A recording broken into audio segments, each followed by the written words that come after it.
Hello, everyone. Welcome to Phonogenics 101. We're here tonight to talk about record 2 of Joni Mitchell's double album set, Don Juan's Reckless Daughter. We have the same panel as last week, so we don't have to all introduce ourselves. Just go ahead and watch the other video and learn all about my wonderful Joni Mitchell friends here. If anyone wants to give me a monthly donation through Patreon, that's appreciated. I also have my Cash App and Venmo in the opening credits. And make sure to subscribe to the YouTube channel. We have a lot to talk about, and we've already talked about a lot before we hit record, so we're going to try to backtrack and get the major points.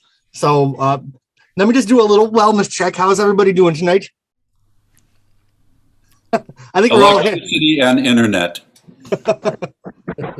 I'm older now than I was last time we talked about album 1. I turned 64 on Thursday of last week. Happy birthday. It was a great day. Well, I think we're all happy to be here and to talk about this album. And before we go into side 3, something we were talking about a little bit is how many songs are on this album? 10. How maybe the album would have been a different experience if it was sequenced differently. So Dave Blackburn threw out the idea, what if the album opened with the title track? And we were kind of discussing that a little bit. And I think I'm going to create a little playlist to listen to in my car. Don Juan's Reckless Daughter reimagined. So does anybody want to talk about a sequencing of the tracks before we go into the track by track? Well, yeah, I mean, David mentioned Don Juan's Reckless Daughter, the title track being the intro, which would have worked fine. You know, it was kind of a cousin to Coyote. She sang those in tandem on the 76 tour. She wrote them at the same time. They're very very similar, I think. And Coyote is an amazing intro to Hejira. So you shouldn't be against arguing that Don Juan's Reckless Daughter would also be an amazing intro to this record. Right. And I mentioned that I think that the entire last side of the record is the flip side of the song Jericho. Jericho is about opening yourself up to a lover, about trusting, about sharing your extra time and approving each other's self-expression. And then in these last 4 songs, you get this relationship that has devolved into mistrust and to infidelity and all of these ugly things. That's my opinion. I like the structure of the record. I can't picture it being any other way. Each side is like a triptych of songs, and they each tell a little bit of the story, except for Paprika Plains, which sort of has 3 movements and a coda, and I don't know. Chris, that's the only one I think I would move to the end of the record, only because the final chord and the swell of the orchestra is just such, in my mind, I didn't even say this last week, but I've always felt that was such a cinematic, triumphant ending to it. All during that last dance sequence of, Paprika Plains, I always had this film sort of running through my head where she is leaving and running away from that nightclub and that dance floor, and she's going to her property in British Columbia. And that's about reaching that peace for her when she finally leaves it behind. Obviously, she's still living in Los Angeles. She never really has left it behind. But in my mind, I always kind of felt like there's that would be almost the end. It's such an autobiographical piece that I felt that it needed a moment of finality, and that to me would be the perfect closer for the whole record for me. Well, I just think that last line in Silky Veils of Ardor is such a good summing up. It's just in dreams we fly. Yeah, I agree. I love the end of Silky Veils. I think Silky Veils is a great ending to the album. And also just in Paprika Plains, just to be contrary, the lyrics are, I'm coming back to you, I'm coming across the floor, I'm coming back to the dance hall and the coke and the smoke and you. And also Silky Veils is 3 folk songs, so it's kind of like she's kind of gone full circle. She's away from the folk music and then suddenly she's back into the folk music. And it's nothing like the next album, which is usually her kind of usually her kind of, the last song of the album foreshadows the next album. But not in this case. It's like, here we go back to folksy, kind of almost pastiche, because of the three interweaving of the three folk songs. But and the next album is kind of an anomaly for her anyway. I mean, it was a commission, wasn't it? Yeah. Yeah, in a way. In a way. I've often thought too, if she had made this in a different time, she could have taken Paprika Plains and released it as a separate, like an EP, and left it off the album completely as a freestanding piece, and then had the other 9 tracks as the Don Juan's album, which also would have been good. I don't know if I put it at the end. It's an interesting idea, but I think Paprika Plains gets kind of like a in the rest of the album because it's so long, tucked in the middle of it. I think the other songs relate to each other a little better, and it sticks out like a thumb in a way. I just love. Oh, go ahead, Mark. To me, Paprika Plains incorporates a lot of the different themes from the rest of the record. The Native Americans coming in and the colonialism in Dreamland, the relationship that kind of starts in the first side, the dance hall with the summer storm coming in that you see in Cotton Avenue is also there in Paprika Plains. I don't know, Talk to Me might be this person that she's coming back to about them, and Eyes on Fire from J&B and Co. God only knows what's going to happen out of that, so. I seem to remember Dave saying last week that Dave, correct me if I'm wrong, didn't you say something like you thought the whole kind of record revolved around Paprika Plains somehow? Am I over? For me, that's true. I think it's such an epic and ambitious work that she pulled off there. It does feel a bit marginalized, just kind of stuck into side 2 of a double album. I think you were making the point, Chris, that it would have worked as side 4, as the conclusion of the album. I totally agree with that. I also might want to mention that progressive rock, which was still happening up to 1977, kind of pioneered the okayness of side-long compositions in multiple movements. I mean, we've all remembered Yes and Supper's Ready and so on. And I have no evidence to prove this, but I think that there were a number of earlier pieces concluding with Paprika Plains where this idea of a central cadenza or interlude that was heavily orchestrated, then with a reprise of the original theme. I mean, that's symphonic, but it's also progressive rock, which was drawing from symphonic or sonata form. And that's interesting to me just as a kind of a student of the 70s music, because that instantly ended. As soon as punk rock showed up in 1977, that was the end.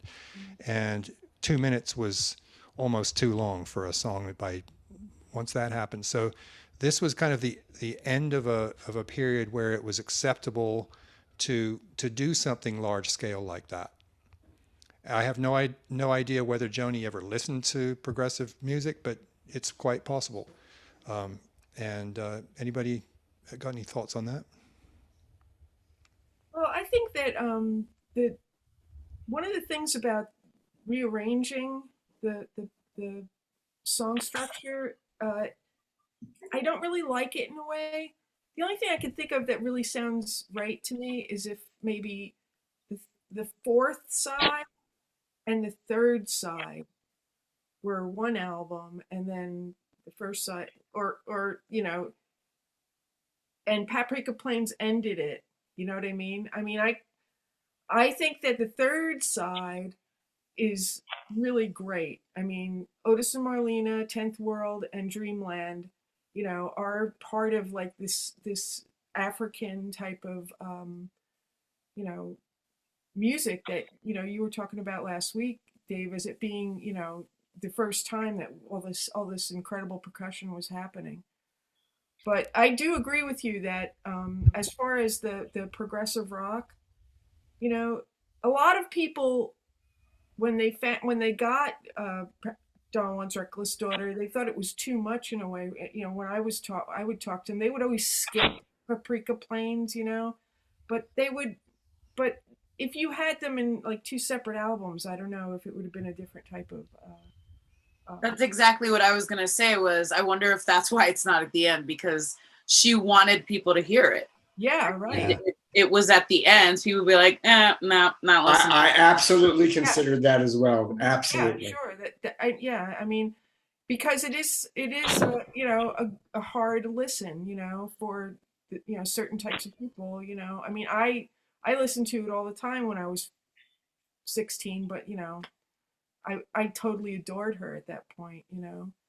Well, but keep in mind, it's an entire album side, so in the day, it was pretty easy to skip, right? You just don't play that side. Right. You know, it's not like she preconceived that, oh, someday CDs would come along, and if this is track number 10, people will just turn it off at that point. You know, I don't know what you mean. Joni's a time traveler. But the other thing I wanted to say was that at 16, I was a total progressive rock devotee. And I always felt like Joni was in that family. And nobody agreed with me. You know, I mean, I always felt like her music was, you know, a little bit English in the sense that she was doing the alternate tunings, like people like Nick Drake and people like that were doing it too. And, you know, the mixing, you know, classical music with folk and rock, you know, I mean, I always felt she fit in that, but, you know, I don't know. So it sort of fit into the album-oriented rock for me. I mean, that was sort of a thing. And what Dave was saying earlier about when punk rock came in, you know, for radio, I think that's true. But as far as, you know, music appreciation and for instance, me, I couldn't tell you what was playing on the radio in top 40 land from year to year, yet you know, during all that period, I'm with you, Sue, and I know Dave was a big Yes fan, and you know, Jethro Tull, and you know, all those bands, Gentle Giant. I loved all that stuff, and certainly Joni was one of them that came in that was an artist that I would sit down and listen to the whole record as opposed to just play, you know, my favorite song or whatever it was. It was an album oriented experience, and you know, you might play the whole album. I remember going to friends in college and we would gather around and smoke a joint and do whatever and have some cocktails, and we would listen to an entire album, you know, and it'd be a big thing to decide, oh, you know, we're going to listen to, you know, whatever, Tales from Topographic Oceans or, you know, something like that, which, you know, that's a hard listen for a lot of people. I don't think that ever stopped, though. I mean, how many people talk about the whole, you know, getting stoned and putting on Wizard of Oz with Pink Floyd? Like, that's still a thing. I saw that at Bonnaroo. You know, that was pretty crazy. I did it. Yeah. I did it in college. You know what I mean? Like, and I remember being all stoned to me, like, whoa, man. second roar, man. Hit play on the second roar. I don't know if I said this last time, but I have a punk rock friend that owns a record store in Tampa. He's a big Joni fan, but he called Don Juan's Reckless Daughter a bloated piece of crap. Ooh. I'm like, I said, you're hurting my soul. That proves it. Why don't you get him on here? We'll just have a little chat. Yeah. We'll just have a little talk. You know, I messaged him. I'm like, are Don Juan's discussions tonight if you'd like to join? I said, do you have anything you'd like to say? He said, I have nothing to say. Well, it's true. If you like 3-minute songs, it's bloated. Right. And I think this is a special album to us because this is where it really starts to get whittled down to people that really love Joni Mitchell by the time it gets to this album, which brings us all here. I think one of the things that fascinates me about it is that, to me, it's like odds and ends that she put together. Dreamland was on the Missing a Summer Lawns demo. Mm-hmm. So that was from 1974 or 75. Jericho goes even further back than that to the Miles of Isles tour. Talk to Me and Don Juan's Reckless Daughter itself, she had done those on her 76 tour. So it was like she did this Paprika Plains thing and then kind of constructed the whole thing around it out of these other pieces, which kind of makes it a collage. And we talked about some of her, health issues that she had that might have, mitigated what she would have, how she would have worked through that year. Could have been why she was pulling some of these other chestnuts out and actually that makes sense, because in the biography that came out a couple years ago, when it got to this period, it said she had called up Henry Louis to come into the studio, and he said, I can't come, I'm sick. And she said, well, I've been sick, but I got to play this thing. And it was Paprika Plains. And then the album kind of grew out of that. And I think that makes sense. She pulled this other stuff that was kind of laying in the shadows from the years prior, but Paprika Plains was the thing that sort of ignited the whole project, maybe. I always felt that Joni didn't have too many things sitting in the vault as far as unreleased songs. Of course, the early years, but I mean, once you get later to this era, because I always felt like those outtakes are what were this album. You mean that's true? Prince, who's got literal entire whole discography in the vault. His Sign of the Times deluxe edition that has like 8 CDs. She talks about herself as being compulsively driven. I think that I don't disagree that I think that in this period, perhaps there was a little bit of resistance to have that obligation to the record company that she needed to fulfill, and whether or not her muses were calling her is another thing, which is perhaps why when Charlie Mingus made that phone call, it was maybe the best thing that could have happened at that time. Well, she was on, this is the one thing that sort of puzzled me, because I know she made that statement, but she was still on asylum at this point, right? And also with Mingus. When did the Geffen album start? Wild Things. Because Shadows and Light was on Asylum as well. Yeah. Mm-hmm. And didn't Geffen sell Asylum to Warner Brothers? And that was a big, all the artists were like, oh my God, I can't believe you've done that. You've sold us to the big boys. Yes, that's true. That's possible. So yeah, maybe this was a kind of you're going to have this kind of hodgepodge album. I don't, not that I consider it a hodgepodge album. I think it's beautiful, but you're going to get what I give you. I know this is coming a couple months from now, but I feel like almost everyone that signed to that Geffen label just really had a struggle. All right, well, should we go into the songs here? Well, let me ask one more thing. Just for fun, when the archives come out for this era, do you think there's any songs that we've never heard that are just lying in a vault somewhere? Or do you think it's just going to be live versions that... I hope so. I don't know. So I remember... I feel like... Oops, sorry. I was just going to say, I feel like if there were... Somebody would have sussed them out by now. There are no secrets anymore, are there? Can people really keep stuff like that quiet? I mean, I know there's the alternate takes for the Mingus album, of course, but like a brand new song that we've never heard. I never thought we would hear those. I never thought we'd hear those Mingus, any of those Mingus outtakes. And when those popped up a couple of years ago, I was just floored that somebody had them. I don't know. Maybe everybody else heard them but me, but I never could find them. Maybe we'll get the full 200 minutes of her playing piano, and that would be kind of neat. Chris Caccaro would dig that a lot. Yeah, I'm not going back in. By the box. I will say though, I wouldn't be surprised. And Paz, you probably could back me up on this one. If when they were recording the 10th World and Dreamland and all this, if maybe there were a lot more, because once you get mechanics playing music, it doesn't stop. You know what I mean? Sure. So,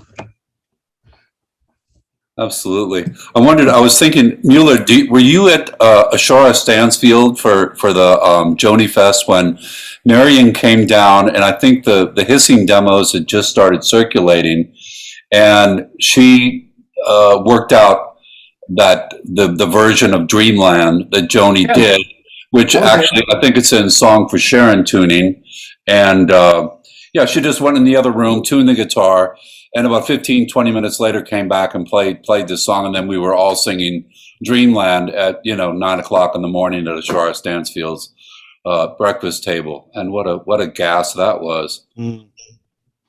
So I'm sure there's other stuff there from all these albums. I was, of course, tickled to death to find out that the Hendrix recordings do exist, and I'm still hoping that the ones that were done in her hotel room later, or his hotel room, whichever it worked, that they will surface. So have you all heard maybe she's got the poem spoken, maybe she's got that somewhere. Somebody came in and actually did the voice recording speaking the poem that never got mixed.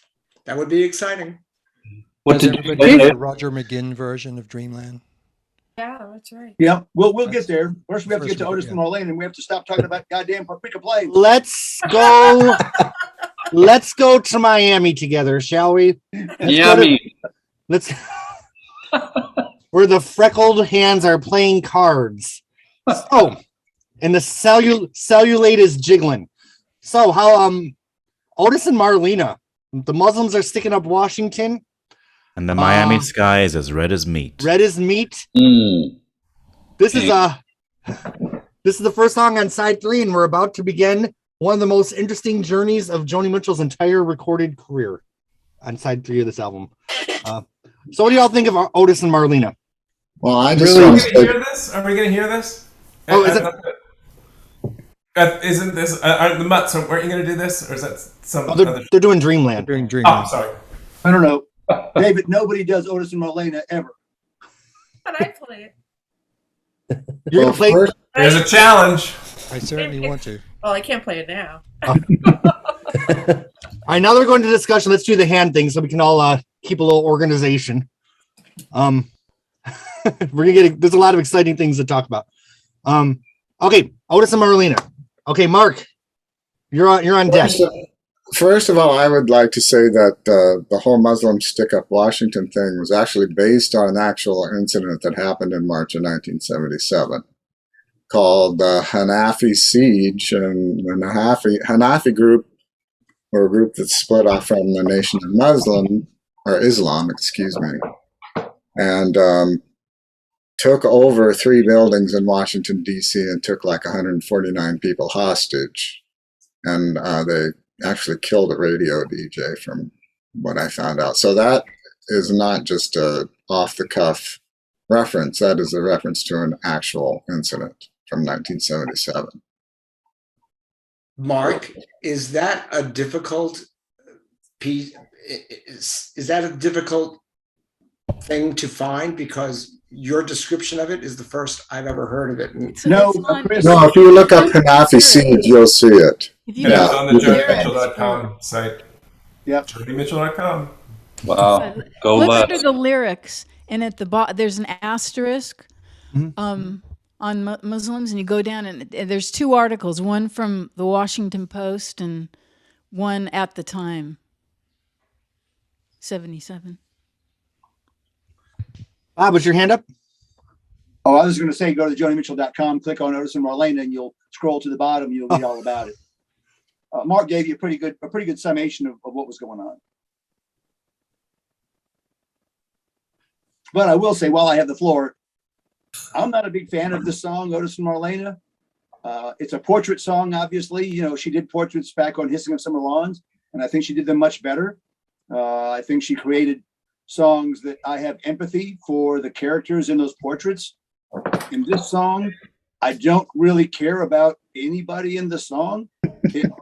The only original image that I have of the song, and of course I'm a huge fan of the film Midnight Cowboy, that won the Oscar, Dustin Hoffman, John Voight film, that Joni actually wrote Midnight Cowboy for the film. It was not chosen for the film, but there's a scene in the film where Rico Rizzo, Dustin Hoffman, is fantasizing about his future life in Florida.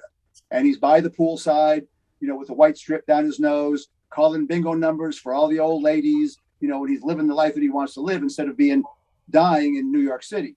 And so when I hear the song, it does conjure up those memories. But the song itself, musically, for me, it doesn't really go much of anywhere. Lyrically, she has some great lines, but I don't think it's very cohesive. Nobody's covered it. The only cover that there exists is Joni herself on Travelogue, which opened the album, right? Wasn't that the opening track? Very first song on disc 1. Yeah. When I saw she was releasing that, when that was the opening track, I'm like, okay, Dave. She had a really great run of really great songs for about 5 or 6 years. This to me was a dud. I'm not a fan.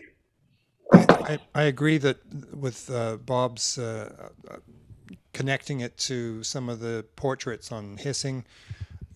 This is the winner for a snark, though.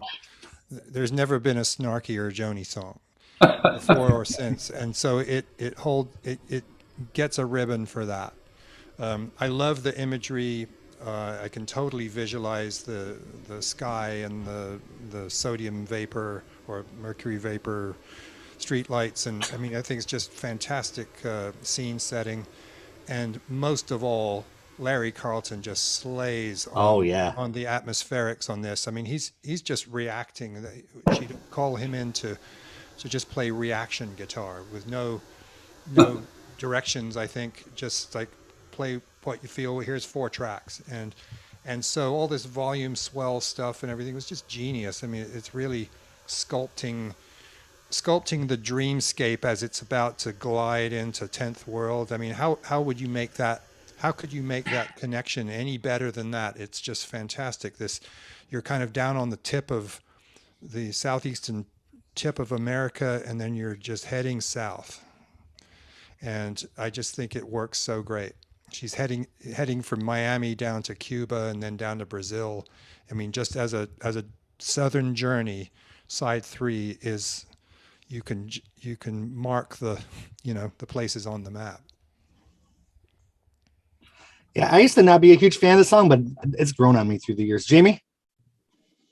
I've always seen the song as kind of a precursor to, kind of Driving Miss Daisy kind of thing. Like, you've got this older gentleman driver, probably black, and Marlena maybe being a lot younger. Just kind of not kind of abusing, but she doesn't care about him. He sits alone in his motel room, waiting for her at the hotel. He's flipping channels, and she's sipping cocktails with all the other beautiful people, and it's kind of a very sad, very pointed portrait, kind of like how Shades of Scarlet Conquering was. But as to who it's about is beyond me. And then putting all this kind of beautiful imagery with, all these people kind of dripping in opulence and wealth and privilege while Muslims stick up Washington. There's that kind of like whole cutting away of the imagery, or cutting down of the imagery by going, and in reality, here's the news. Right. All right, so we have Mark, then Bob, then Dave. Well, I agree with Dave that the song set in Miami, it's the gateway. It's the United States gateway to the Caribbean and to a lot of South America. To me, this song is about a couple of snowbirds. She described these people on the Archives box set when she's introducing Urge for Going at one point, wealthy farmers that go down to Florida when it's so cold up in Canada, and of course the northern United States as well. And this is a middle-aged to older couple. It could be Myrtle and Bill for all that. I don't know if she would do that to her own parents or not, but and it's a nasty song. I think it's more than just snarky. Some of it's a downright nasty. I mean, talking about I like the snarky. Myrtle would never have gone underneath the blade. jiggling to her golden pools through flock and cupid colonnade. The golden dive, the fatted flake. She's just not being nice at all. But yeah, I mean, Marlena is this woman that's come down to, to sit on the balcony and have a cocktail and watch the people down in the pool below, and Otis is fiddling with the TV dial. He's her husband, and he's an older guy, and all he gets are cartoons and reruns. What's Otis gonna do? But these, like you said, these images, I love the one about Miami Royal. In her ballrooms, heads of state, in her bedrooms, rented girls. I mean, she's just picturing Miami in this really decadent light, I guess. Those hotels there are so, over the top, opulent, the Fontainebleau, the Eden Rock, all of those, huge, I mean, they were the cruise ships of their day, those hotels. All right, so we have Bob, then Dave, then Jahida, then David, and then Sue. Just a quick comment. I totally agree with Mark that I think Otis and Marlena are a couple as opposed to a Driving Miss Daisy thing. And, Marlena's not drinking cocktails with the crowd. She's sitting on her balcony by herself watching the Three-Ring Circus, the Pagliacci show down at the pool.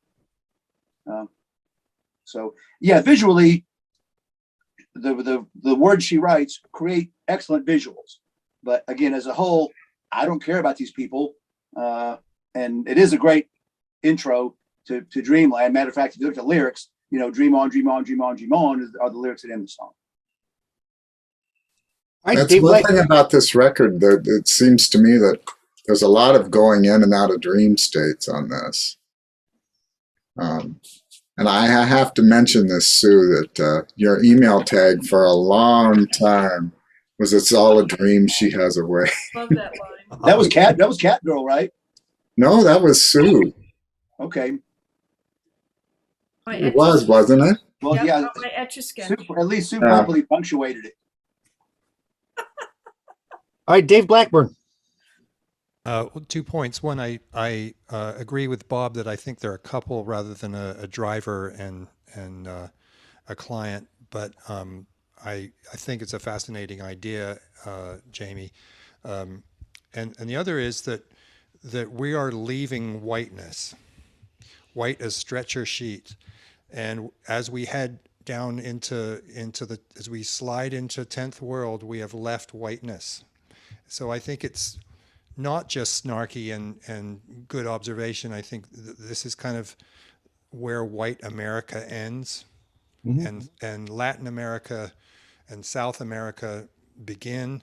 And I think it's very coherent in the sense that if you think of this album as a tour of non-white culture, which was pretty new to Joni. I mean, I know she was a fan of Marvin Gaye and Miles Davis long before this, but I think knowing Jocko introduced her to these kinds of musicians that were they weren't just American musicians learning how to play in a style. These were, Alex Acuna is Peruvian, and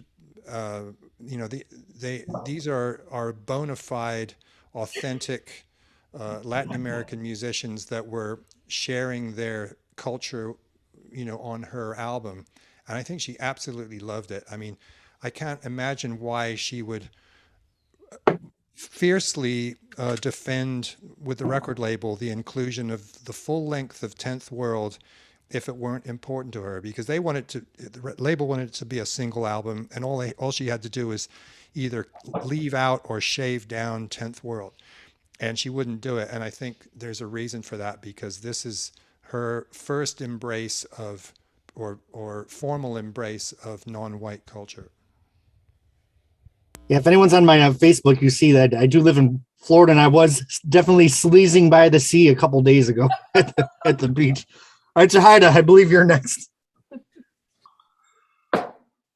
Well, I actually, before I lived in Colorado with Les, I was living in Pompano Beach. And so I have definitely seen Otis and Marlena, sometimes they've been my dad and my stepmother. They've certainly stayed at the Eden Rock. So, what I was going to say was like what Dave said is, one of the things that I got really lucky in is that, living and being around Oakland Park. And when the whole Jocko documentary came out, I got to go to one of those, the viewings with all of the filmmakers, and I got to meet Jocko's kids. And so even just like, even in the documentary, seeing video from that area and being like, I know exactly where that is. That's down the road, is crazy to me, because it makes perfect sense how Jocko had this very sort of worldly way about him. The area is just steeped in culture. There's so much, and it's not just Latin, certainly that's a heavy influence, but you also have, yes, a huge Brazilian population, huge Venezuelan population. You have a big, Haitian population. It's just, it is the culture of the area, in addition to the snowbirds that come from, Canada and Quebec in the winter. So, it's the only place that I could imagine, like, I'm living in Florida and I can go to Hollywood and get poutine that tastes just like when I lived right 5 miles from Canada. You know what I mean? So it's it's not hard to see how Joni just probably fell in love, because you're in Florida, which I can imagine being there is, I've never been to Saskatchewan, but I can imagine, Saskatoon is quite different. Sure. So it probably did to some extent seduce her.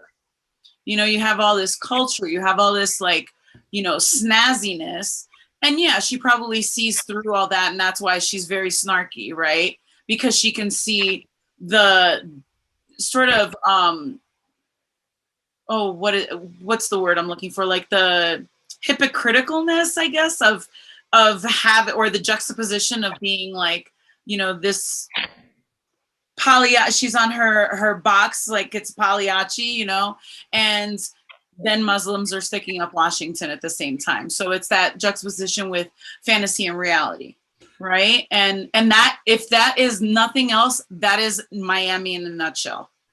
It's interesting because over in Tampa, it's kind of similar as well. This is the one place I've ever lived in the world where everyone's not compartmentalized into their own neighborhood. Like even my apartment complex that I'm sitting in right now, everyone coexists. It's such a mix, but we're just all human beings here. So that's very Florida, and I absolutely love it. Plus the snowbirds. All right, so I think we have David, then Sue, and then Chris. Everybody said what I was going to say, but that won't stop me from saying it again. I love the way this ends with "Dream on, dream on, dream on," and the dream is kind of white people's dream of escape to the fantasy holiday Caribbean la la la tropical samba beat kind of thing going on. While Muslims are sticking up Washington. I just Googled Miami Royal Hotel, and I got the Royal South Beach, which is close enough for me. It's a deco hotel, one of the fancy pants deco hotels. And instead of rooms in the menu, you get to choose dreams. So there. So you can go have your dreams at the Miami Royal. Is it a celebrated dump?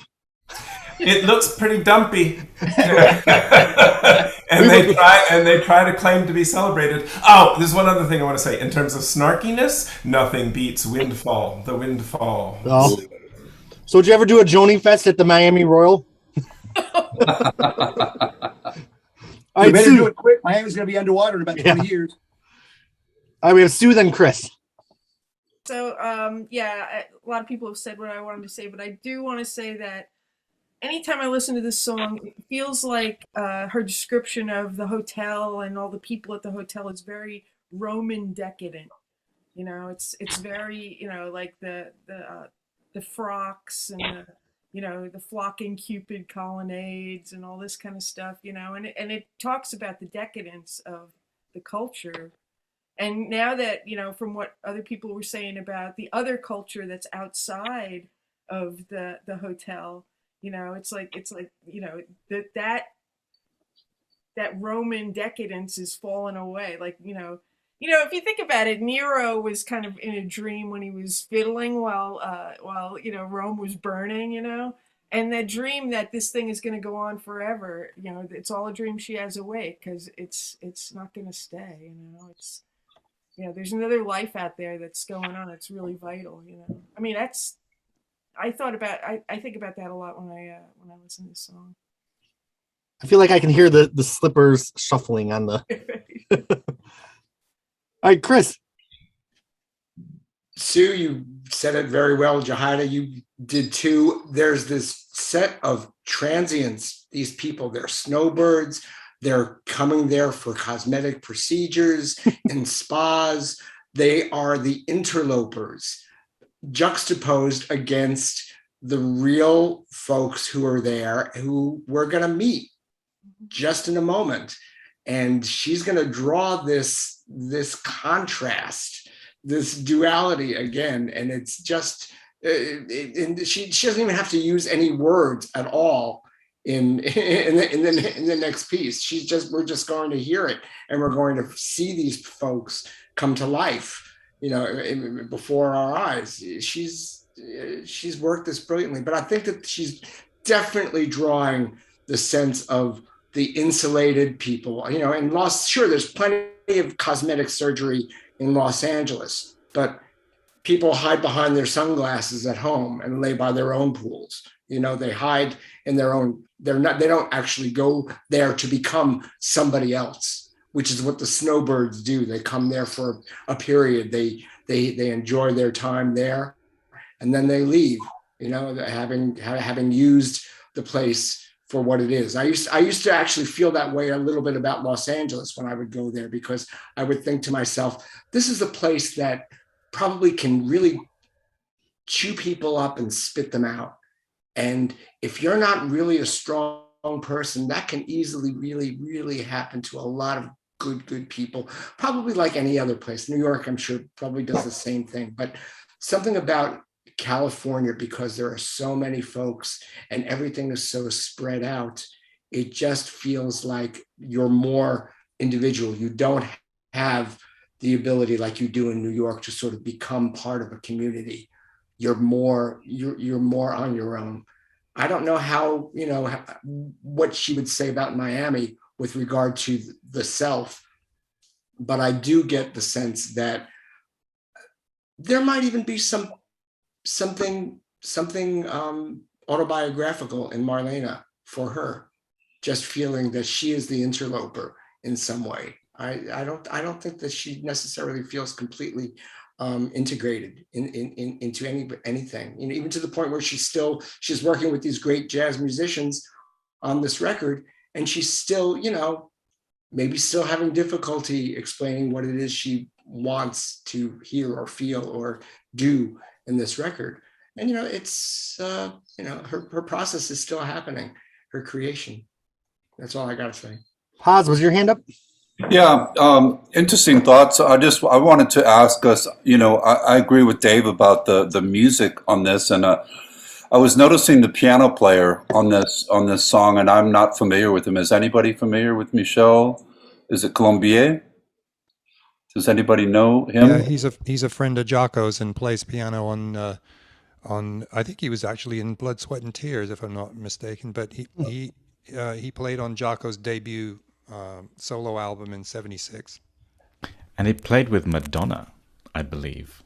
Which album do you know? I don't, because I looked him up last week while we were having this discussion, or, you know, while there was another discussion about my, and I just thought when it comes up, it's like Michel Colombier and Madonna. It's like, okay. I had to look that up. But about Michelle Colombier. There's a little snippet about her recording Two Grey Rooms, and she wasn't allowed to play the piano in the studio. And Henry Louis, somebody had put a big X, and on the thing it says "Do not touch," and it was signed Michelle Colombier. And she said, "Well, I know him. I'll just peel back the tape and play really lightly and record Two Grey Rooms." Play really lightly. For once, right? Well, does he play anything besides just those chords at the end of Otis and Marlena? You barely even notice the piano on that song. Yeah, that's what I was going to say. I mean, now that you mention it, I can hear myself hearing it, but I wouldn't have known. I wouldn't have kind of picked up on being somebody else. And he's only on that Remember one track. those extended chords at the end that go into the 10th world. Right. Well, she's going dream on. I do like this song, but I always kind of categorize it as like a B level, maybe even a C level Joni Mitchell song, which is why I was so surprised that she opened Travelogue with it. Do you think that was a response to 9/11 at the time? Because that's how it struck me. Because Travelogue came out in 2002, correct? Oh, I love the orchestral arrangement on it, though, on Travelogue. I think that's very, very clever. It's almost like a 18th century dance or something. It really heightens the kind of rococo, feel about it. Like these. So I was looking up Michel Colombier, and so I don't believe that he was in Blood, Sweat, and Tears, but it says he scored like a ton of stuff, including Purple Rain, which I didn't know. Okay. And he did chamber music and ballets, and he was considered the godfather of French fusion. So I had no idea about this guy, but now I'm like really intrigued.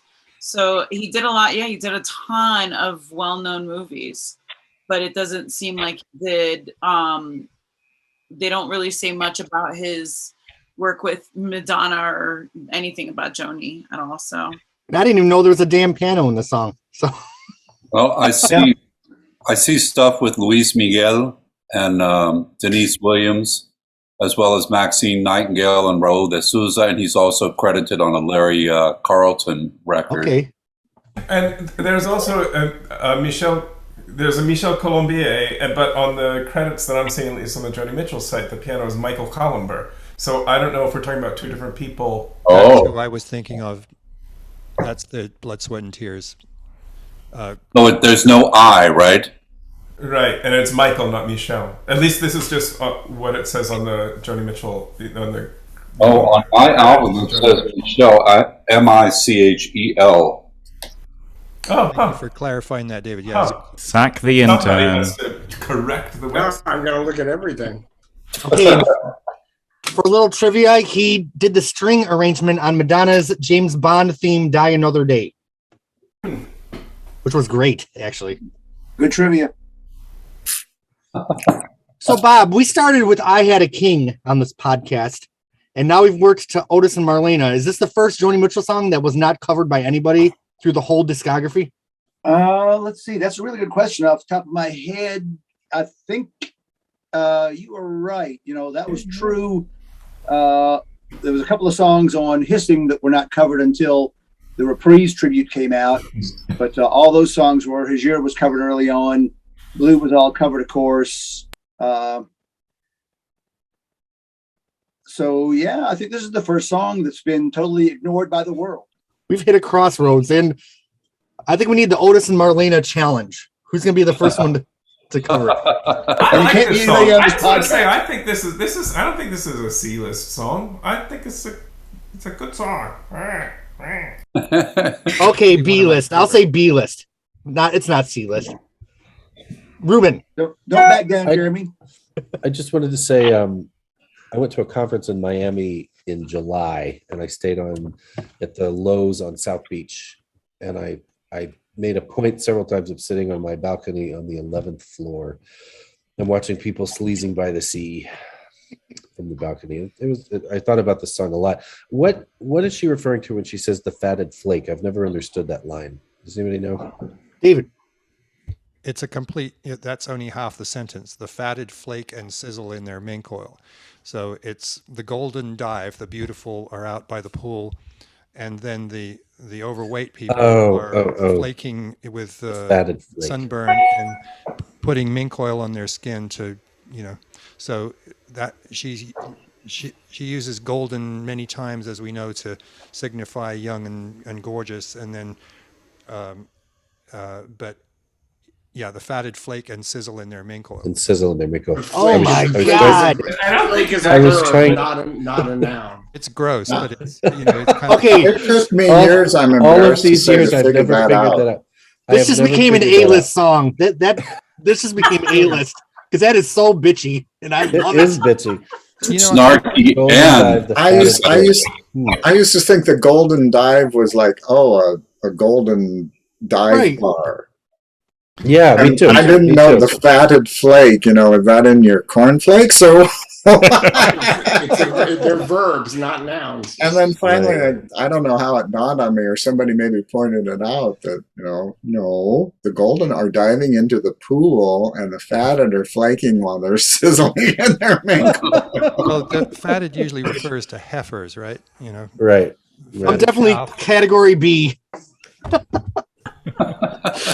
I think the reason, while I've got the mic here, I think the reason that that this song is so snarky is because she's just observing how vapid this culture is, and she's about to leave it into an ancient culture that has deep roots. And here is this very shallow white culture of people getting surgeries and trying to darken their skin by the out by the pool.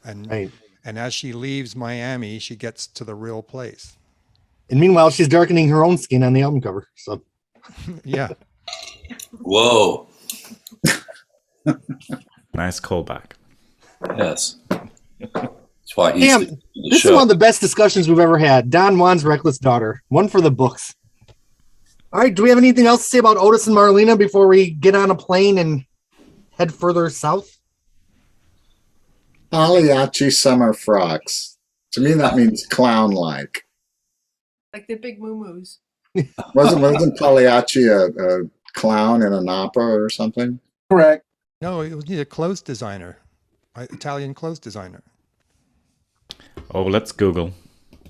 No, he's joking. Pagliacci's an opera. There's an opera called I Pagliacci. Yeah. I think you're thinking of Pucci. He was a designer. Yeah, Pucci is the designer. Or Balenciaga. Is Mrs. Roper hanging out over by the pool? Pagliacci is not a line of clothing. No, I don't know. It's a pizza place, a pizza chain here in Seattle. So it's kind of big opera gowns, I guess. Yeah. We're going for. I thought clown-like. Yeah, and clownish opera frocks. Right. I mean, I guess I was always imagining like a polka dotted muumuu. Yeah, You know what I that's mean? what I thought too. Yeah. What's a muumuu? A house dress. Loony house dress. House dress. There have been different times during this podcast where when we deep dive into a song, and it really did change it for me. Like, I love this song. This is so bitchy. Every line. It really is. And I'm totally here for it. 100%.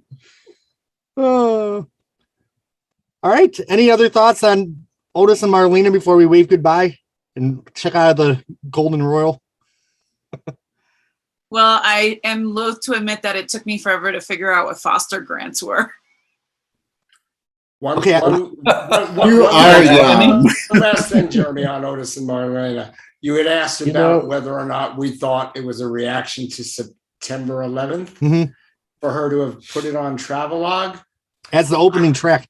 I'd like to think not that, she would co-opt that, kind of sad bit of history as perhaps that she would claim prescience for it. But it's possible. I'd rather not think of it that way. She did Sure. paint 9/11 in the green flag paintings. So she has Actually, the green flag song art was all video images. yeah, well, this where is they a were all video green. image too of 9/11. No, but the paintings were also large canvases, but they were different. They were like mirror painted. images, and they were not shown at the same. To my knowledge, they were not shown at the same. They were all photography, right? That were painted. Green flag song was all photography. Yes. Yeah, I got to see it in Galway, Ireland, when I was on tour with Press Hall, and the curator of the museum actually gave me, a private tour along with a couple of the cats from the band. So it was really special. I actually have a couple of the programs from that museum. I have to say that, I mean, out of all of her visual art, that's one of the ones that I, did not care for so much. I guess the topic is not, my cup of tea, but certainly was interesting and special to get to do it, I actually I packed that show up from New York. I was working with Chrissy Glenn, and she had her crew coming in, and I just helped them out for a few hours and then split. It was fun. Huge crates. Those canvases that they were printed on were huge. had to be fit into enormous heavy crates. Well, I think for Green Flag Song, she was taking photographs of a dying television set. That's right. Yeah. Isn't that what she said? Yeah. Yep. And the colors are all kind of green and pink. And the the painting that Sue's referring to, or the paintings, I should say, that Sue's referring to, they were much earlier than the Green Flag Song series. And I think they're on this album. They're on this album, I believe, on the Travelogue album. Sorry, on the Travelogue album. Yes. Yeah. Yeah. Some of them, she turned the images upside down and had their mirrors. That's right. She called the whole process repeatism. Yeah. You're talking to the guy who used to run the paintings archive, so. All right, before we move on, Jahida, tell me what Foster Grants is, because I just thought it was a name. I never really thought about it. Sunglasses. Okay, they're sunglasses, but I literally thought that I was picturing, the first time I heard it, I was picturing that she was like, some sort of, Marlena was an artist and she was on a grant. Right. That's what I thought too. Somebody named Foster. And then they had a famous advertising logo. Yeah, I found out when I went to the store one day, I don't know, Walmart or something, and I saw a whole bunch of reading glasses or something, and it said Foster Grant or sunglasses, and I was like, oh, and I felt real dumb. Who's behind those Foster Grants? That was the one. I had the Marlena. same experience. I'm older than you, but I was only 2 when this album came out, so that cultural reference missed me completely. And I saw the same thing on a store display somewhere. I was like, Foster Grant, I got it. Yeah, it's funny. Okay, so I don't feel so dumb now. No, these are actually Foster Grants. Oh, you're on brand. Who knew I was stylish? Next thing you know, I'll be getting a facelift. Come on, I'm still really. Happiness is the best facelift. That's so true. Happiness is the best facelift? Oh my God, these glasses are Foster Grants. I just looked at the side. I swear to God. Oh my. They're everywhere. Call me Marlena. Hopefully beneath the blade, I dream of golden beauty. So I was sleazing by the sea 2 days ago over at Pompano Beach, or not Reddington Beach, and now I have my Foster Grants on. That's funny. And I'm the fatted flake. Okay, let's move on, because my self-esteem can't handle Otis and Marlena anymore. Okay, I love that song though. A-list song. 10th World. How do we even start talking about this song? Shaka Khan's in there, right? Shaka Khan. I think so, yeah. How do you pronounce his name? Jahida is dying to talk about this. Jahida, Jahida, take us away. Take us to the 10th World, please. Well, I don't remember. I think Shaka Khan's just on Dreamland, right? Okay. Or is she on this one? She's on it. She's on this one. She's on, yeah. This I know one. Flora Pradeem is on there. So the thing that's really cool is that even though it has this very, Cuban sound, right? There is no, like, the two main percussionists are not Cuban. We already talked about Alejandro Acuna, who is Peruvian, right? But then Manolo, Madrina. I'm sorry? Madrina. Madrina, he's Puerto Rican. Right. So it's just, it's a salsa rhythm, right? And Ayrton. I'm sorry? Ayrton is Brazilian. Yes. But this rhythm is not, to me, it's not Brazilian. I feel like it's very, very heavily, like it's a salsa. It's a, it's just, again, it's that mishmash of what it is to be in South Florida, and I would say, yeah, there probably are elements of Brazil in there, because there's elements of Brazil in South Florida, but it's like more of just this whole, salsa thing. And then the lyrics, so I'm gonna translate them for everybody. Not that you need it, but I'm gonna do it anyway. No, I need it. So it's not a rumba then. So yeah, I forgot to get the lyrics up here. Sorry, my bad. But so it's like Baila mi rumba, which obviously is like, my rumba, right? Which they do say later. So it is like kind of a repeat of what he's saying, but then it's like, batela, like hit it, and gozar, which is like, gozar is to have a good time. And mira mama, like look, baby. And mama is not, when we think of it, right, it's not necessarily like a mother, Or like baby. It's like baby, I'm mommy, Mommy, papi, yeah. Yeah, so Nice.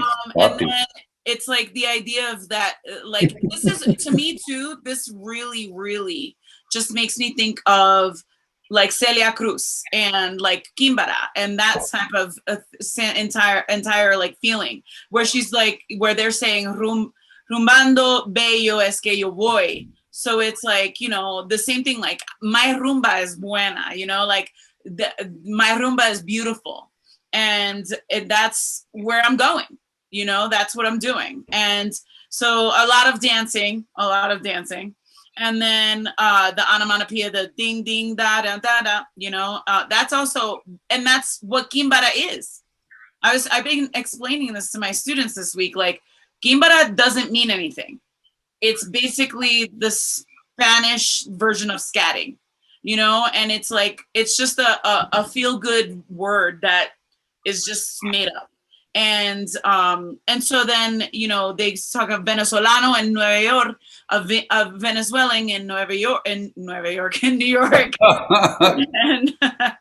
then it's just about, that's the thing. This is where I'm going to, is like, this song encapsulates that melting pot feeling, that feeling of, we're all here to have a good time, make music, have fun, dance, and bring pieces of ourselves to this beautiful composition.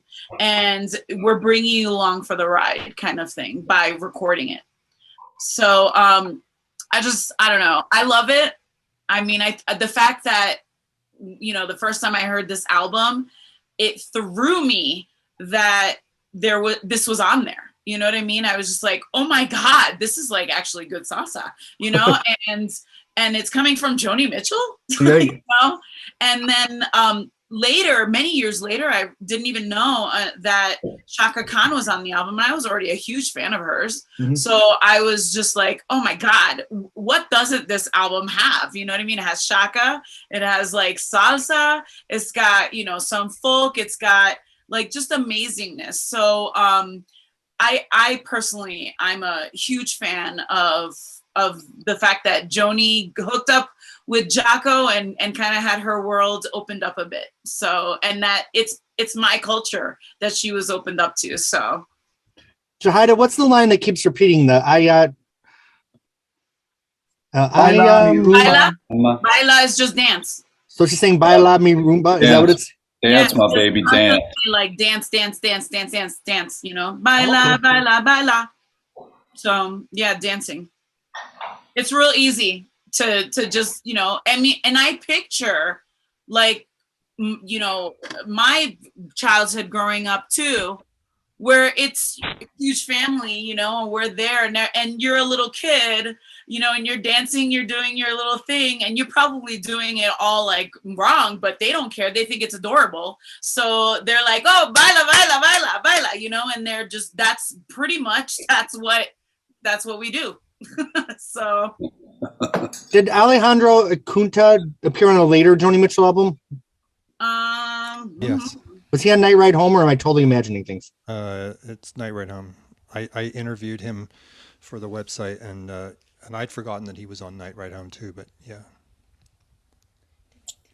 Dave, was it him that she wanted to go on the tour with her with the bells, the ankle bells? Maybe. Yeah, that's a Peruvian thing to wear ankle bells and then dance. So yeah, as Jahida was saying, it is a fusion of different Latin musicians, but this actual piece, the 10th World, is a very specific groove. It's called a Wawonko, and it's from Cuba, and this is based on a clave that is called the 3/2 rumba clave, which is da da da da da da da da da da, and the whole, you can hear like a cowbell doing that throughout the song, and that's kind of the foundation of all Latin rhythm is the clave. Sometimes it's a 2/3 clave, da da da da da da da da. It's at the root of New Orleans music as well. Yeah. Yeah.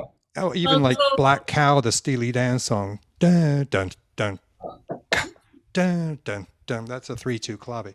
So yeah, it's not so exclusive. funny. To me, I feel like it's just, I hear it and it's like I immediately think of salsa. But you're right, and that's interesting. I didn't even put those two together of how it makes me think of Kimbara, because of Kimbara, even in there, she talks about it being a rumba and a Wawonko. Yeah, so Wawonko is a type of rhythm.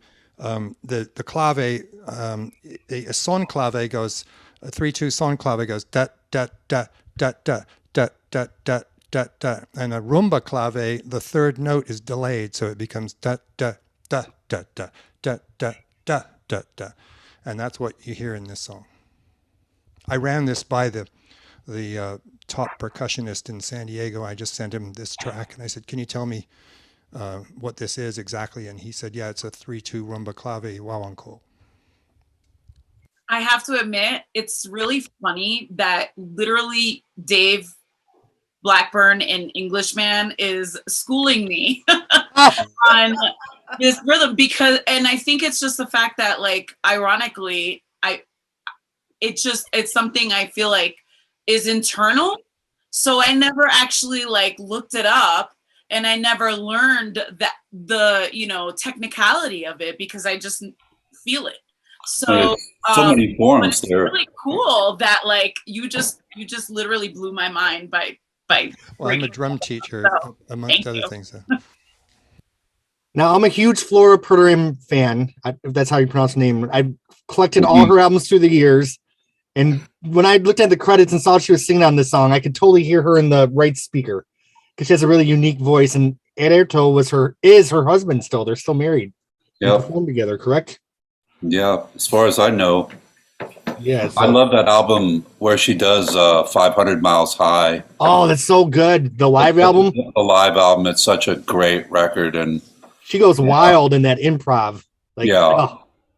Yeah, and Agua de Beber is a great version of that one, the Milton Nascimento song. Yeah. I may get to go to Brazil in November with John Cleary. It just came up today. I'm very excited. Oh, wow. If not, I'm going to be working on and at least tour managing from here. But I hope I get to do the run, because boy, what a wonderful country, and God, those musicians down there are just incredible. You work with all the cats, man. I mean, basically, Blanchard's in the news today because he was the first black composer to be produced by the Met Opera. I Right. mean, incredible. Yeah. See, but I'm not a pimp though. I'm a hoe. Because I'll work with anybody. Now I do pimp certain people out whenever I can get the chance. Well, I'm just glad I'm not the only hoe on this conversation. That makes me feel better. Okay. I just wanted to mention that when I talked to Steve Katz, he said that because there are all these musicians on this album, and in this track in particular, they had to move out of Studio C, which was where Joni's albums had always been recorded, which was very small, and Studio B was quite a bigger space, and so they were able to have all these musicians have enough room, and they had different equipment in Studio B too. So the sound of the record is a little bit different than her previous record. I was just about to ask that question, Dave. I'm so glad you brought this up because I can really hear the sense of a room in this track, as opposed, which I think is wonderful because I think it brings all of the musicians together in a way that all the other recording for this record doesn't really kind of give them that kind of space around them together. I think it's brilliant. I love the way this sounds, this track. It's also engineered mostly by Steve because, and I mentioned this in part one, but Henry Louis was having a severe back pain in this year. And so he basically lay on the couch and listened, and he delegated most of the engineering to Steve. So the mix and the recording was a lot up to him. And he was an integral part of Mingus and Don Juan. So was this just an impromptu jam that they just recorded and edited down, or was it more strategic? Well, it's not a jam. It's a Wawonko is everybody's part is specified. Okay. That's the thing about Latin percussion is you aren't making it up. You have a lane to stay in. And everybody knows that lane, and there's wiggle room. You know, you can there can be like a soloist going against it at any given time, but it's not a free for all. Okay. No. It's like planned randomness. Well, it's kind of like jazz. You've got people comping and then a person soloing. You know, so if you don't know the structure of it, you kind of, or know the discipline of it, it just kind of sounds like everybody's making something up. But actually there's, a chord progression and there's a form and there's written kicks and stuff. Everybody's catching those, but within that you have freedom. Ruben. I was just gonna say during quarantine last year, I was cooking and I was playing this album, and 10th World came on, and my husband came in. He's Cuban, and he's familiar. I play a lot of 80s Joni. He probably would recognize that. He's not a Joni fan. He knows 80s Joni. He knows Ladies of the Canyon because I played that one a lot. And he came in and he kind of started dancing around. He said, "Oh, who is this?" And I said, "Oh, it's Joni Mitchell." And he got this exasperated look on his face, like, "Huh?" Like, and because she doesn't fit in any boxes. And I could tell at first he didn't believe me. And I'm like, "No, it is. It is." It was just funny. And now I know this. I didn't know about the Wawonko, but it makes sense because a lot of the stuff he likes to listen to is this. And I don't know much about that. He doesn't know much about this, but I just remember the look on his face. He's like, "No, it's not," but it is. So do y'all feel today's youth would look at this as cultural appropriation? Do we care? No, I don't. Yes, we. I don't. We do care. But I don't think so because of the musicians on it. Okay. These are legit musicians. This isn't Madonna pretending, stealing Vogue dancing from the subculture and pretending it's her own. Madonna steal? Are you talking about the same Madonna that I love? This is definitely celebration as opposed to. Line. I think there was some critical response that this was something that she really didn't have that much to do with, and it being on her record. That's kind of what I remember. this is a badge of authenticity, though, by including it in its full duration. That's why she fought. I think why she fought the label about keeping it included, because it's central to the journey of the record. Yeah, I love that it's on here. I've heard so many people say that it shouldn't be there and that they hate it. And Really? they don't want to hear it. And I'm like, it has to be there. It's integral to the structure of this particular side of the record, as far as I'm concerned. Because like everybody else has said, it takes you out of Miami. Well, not really, though. From what Jahida is telling us, that this is kind of what that culture is like in Miami and in Florida. But it's taking you down into the Caribbean, into South America, and into those cultures, which is where you wind up in Dreamland. Mm-hmm. You're coming out of that gateway of Miami and into what she calls the 10th world. I'm not sure exactly why, but... Wasn't Joni a little bit salty later on because Paul Simon got so many accolades for his explorations of world music, and she got the critical backlash? That's likely. Yeah, I think so. She can be. Oh, go ahead. I think that point was made more by the press than it really was by her. That people talking about Joni Mitchell and saying that she had done the Jungle Line long before Paul Simon ever recorded Graceland. But in later years, I think she probably was more vocal about it. Jamie, I see your hand. Just to kind of what was it? I think Mark's hit something on the head about what this album is, and if Hejira was a journey across the United States musically, this album is a journey across North and South America, taking in every kind of musical influence that all those countries have had, and that's I guess why The Expanse of Paprika Plains and this song or this track is kind of like integral to the whole theme of the album for me.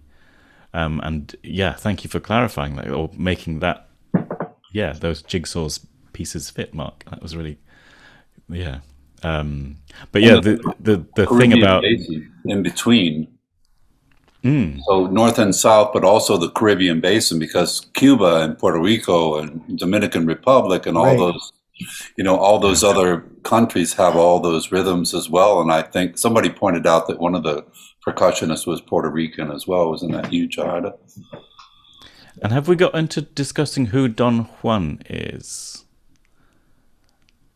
Or has that been and gone? I don't know. Not yet. Okay. Later. Later. On Elias. You made me think of England, Jamie. Been and gone. Been and gone. Look what you've been and done and gone. But yeah, I think there was the whole Jungle Line being. Joni said it's the first house music that anybody has ever produced because it's looped and sampled. But okay, Joan. I love the Jungle Line, but the Burundi drummers had no idea that she was making a song from it. Whereas these percussionists she had brought together, or Jaco had brought them together into A&M to make this record. So it's much less appropriation in that sense. Well, Bob, did anyone cover the 10th World? Nope. 2 in a row? Yeah, 2 in a row. Well, unless you can say that every drum circle and chant up in Asheville, North Carolina is a cover of 10th World. What about at British Columbia Joni? Yeah. Well, that wasn't recorded, so it doesn't count. It was. It was recorded. I have it wasn't recorded and released. It's not on iTunes. Oh. Let's release it, Dave. Release it. Put it on YouTube. Really good too. Two Put it in a on row. JMDL record. GMDL. All right. Well, do we have any other thoughts on the 10th World before we continue our journey? Thank you all for discussing this with the depth that you did, because this was one track that I needed to know much more about. I really know very little about Latin rhythms and how a track like this is created or written or performed, and what the unique and individual performers all brought to it. Thank you for helping me understand it. I'm loving every second of this. I have to say that I think it's perhaps the most courageous track that she ever made. You know, knowing that people think of her as a guitar playing blonde folk singer, you know, the critics still call her a 60s vocalist. And this is really gutsy to do this. Yeah, all I'll say is, you know, that this record was 52 minutes long. So when I bought the album, I deleted 10th World so I could fit it onto one side of a Maxell UDXL2 cassette tape to play in my car. To this day, when it pops up on a CD, I will still fast forward. I don't like it, but I appreciate it, mostly thanks to this discussion.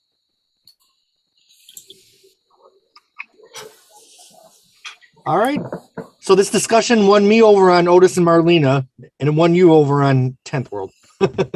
No, I still don't like it. Oh, I still don't like it? You still skip it. It's still very tedious to me. All right. Well, we're moving on to Dreamland, and I believe we have a performance of that one coming, correct? Do you want me to pause up? All right. We have Dave and Robin here about to give a performance of Dreamland. It's a long, long way from Canada, a long way from snow chains, donkey vintage sliced and coconut. No parkas to their names. Black babies covered in bacon flour. The cook has got a carnival calling. We're gonna lay down thinking national with Dreamland coming on. Dreamland, Dreamland, Dreamland, Dreamland.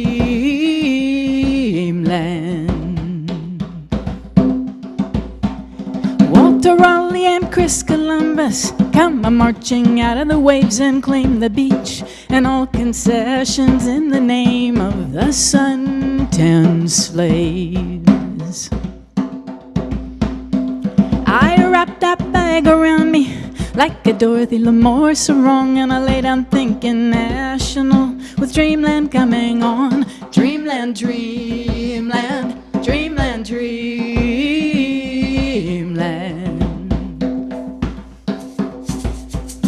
Good time Mary and a fortune hunter, all dressed up and out of the drums. Mary in a feather hula hoop, misfortune with the rose on her big game gun. All saints, all sinners sign, beat those trumpets all night long. Propped up on a samba beat with Dreamland coming on. Dreamland, Dreamland, Dreamland, Dreamland.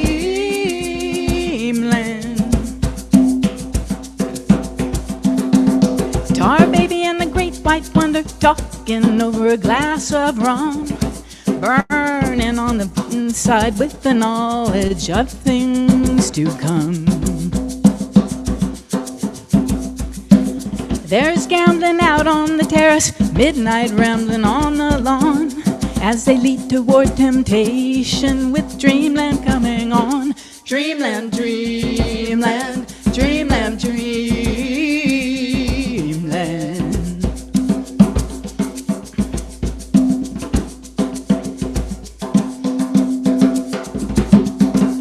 In a plane flying back to winter, in shoes full of tropic sand, a lady on a foreign flag, in the arm of her Marlboro man.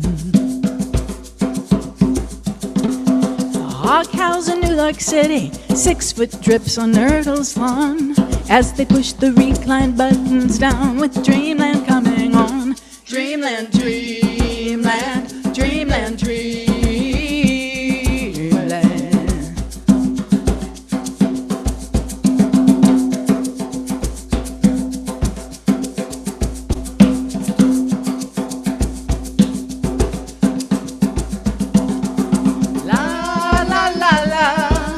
la la la la ya, la la la la la la ya, la ya la ya la ya. Africans stand on the trade winds and the sun on the Amazon as they push the recline buttons down with Dreamland coming on. Dreamland, Dreamland, Dreamland, Dreamland.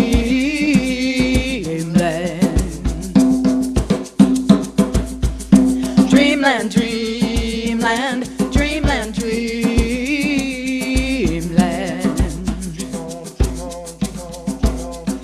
Dreamland, Dreamland, Dreamland, Dreamland.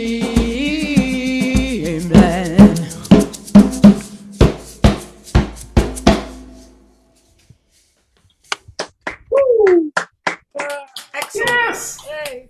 Yes. Don Juan has brought out the best in everybody. That was so great. Do we all need to pause and get a drink?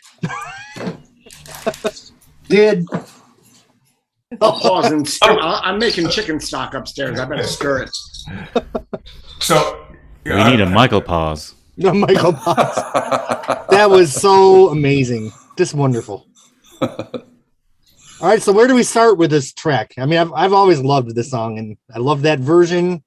I think we're all singing the background vocals in our seats here, right? Definitely. Yeah, for sure. Sure was. I always fancy myself to be a Shaka Khan.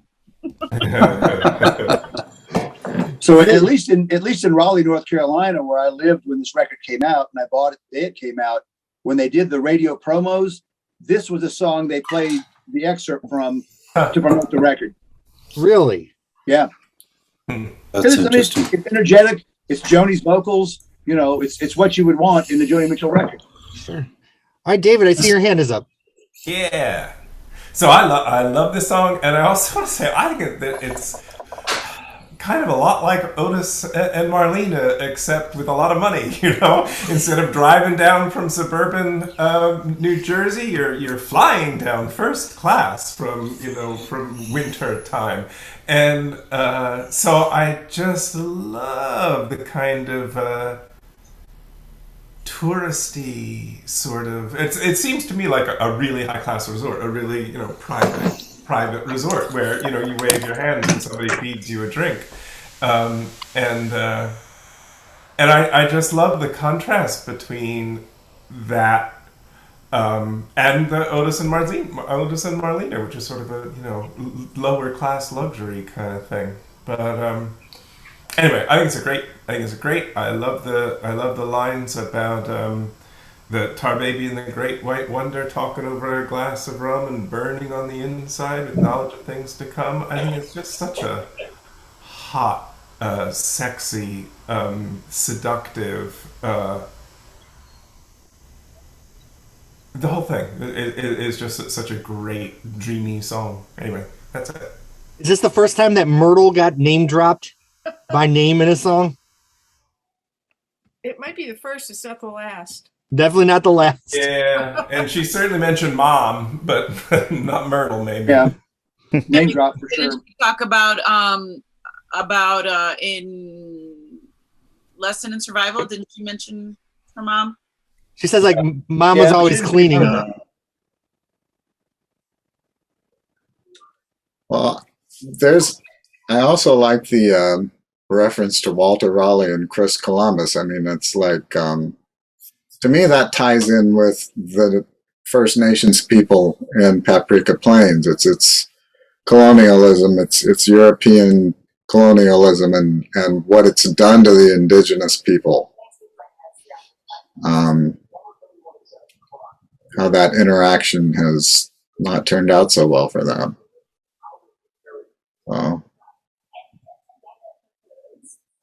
But this song was actually recorded by Roger McGuinn before it went on Don Juan's Reckless Daughter. Right. In 1976 on his Cardiff Rose album. I mean, this is written along with the Hissing tracks, right? Yeah. Same era. Yeah. Mm-hmm. Yeah, and she would have played it for him at the on the Rolling Thunder Review. That's how he learned it. Mm-hmm. Here's the alternate tuning on that song. Same as Song for Sharon, I think. Yeah. But did Roger McGuinn use that same tuning? Probably not. Right? I don't think so. Yeah. It sounds different to me, but I don't know. I heard that she wrote it for him. Did anybody hear, does that ring a bell? I just saw somewhere that she gave it to him to put on this album. I don't know if that means she wrote it for him. She didn't write it for him. She just handed it to him. Okay. That's kind of my impression. Right at the end of the kind of the demo tape version, she's giving out instruction, isn't she? And you can just about hear what she's saying. It's like, oh, I want to hear what she's saying, because I mean, she cuts the music. Like, I just want to hear that, and you just hear her talking or giving out instructions. Like, what is she saying? Can somebody play a little bit of that Roger McGuinn version? Do we have the ability to do that? I can pull it up if you give me a minute. Are we allowed? I'd love to hear what that sounds like. I've never heard that. Not yourselves. I think I only heard a clip, and it was a while back, so I don't remember it at all. I asked Les, who's here, but he's doing some work stuff first. But he said that the Roger McGuinn heard her and while she was writing it and liked it and decided, and she was like, yeah, sure, take it. Wow. Is this before was it Back to Rio? What was that album that Roger McGuinn did? Back in Rio or Back to Rio?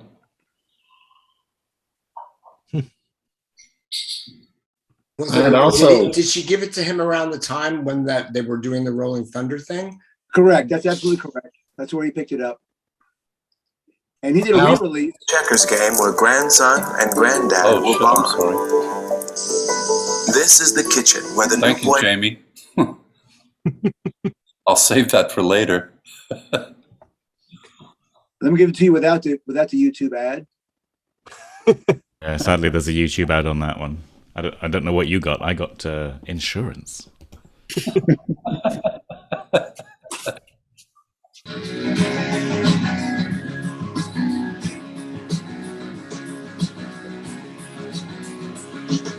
a long, long way to carry that. It's a long way from snow chain. Don't even slice the broken glass.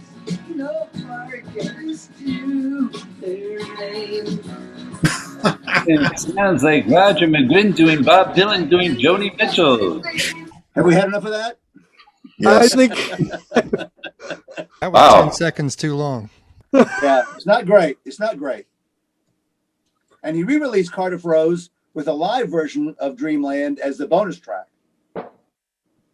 Was the live version any better? No. I think Jeremy and I both were like, ugh, thumbs down.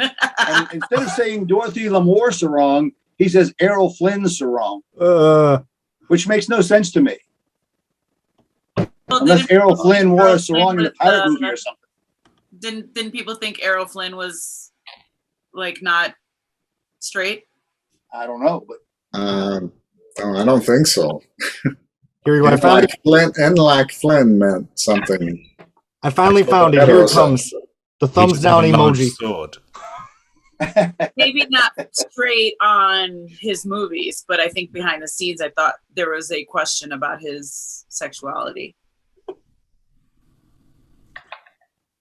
Oh, I don't know on that particular. So, do we all agree between the original demo, the version we just heard, the cover, and the Don Juan's version? I think the Don Juan version is the clear winner of the Dreamland cook-off. The Shadows and Light's pretty good. There's some good ones out there. Oh, there's another one too on Painting with Words of Music over the end credits. Remember when she's sitting in the chair? That one's good too. Los Lobos did it at the birthday party, which was really good. They did a good job. That's a beautiful job. Yeah. Yeah, of course they did. They had that. They have that in their bones. That was great. La Marisol singing the lead. Yeah. She was great. It's a Mutts of the Planet released version of this. Yep, and that's really, really good. And it's great. Recorded. That was recorded live at the Idlewild Joni Fest. Ooh. Which was a great one. It ended up being a funk jam.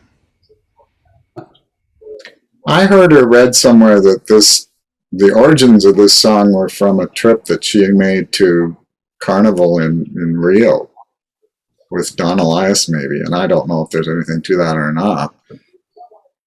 Yeah, I wonder what trajectory led her to take out the guitar and just have it be a percussion track, because it's so perfect the way it is. Like, this is the way the song should be. So I'm glad it landed where it did.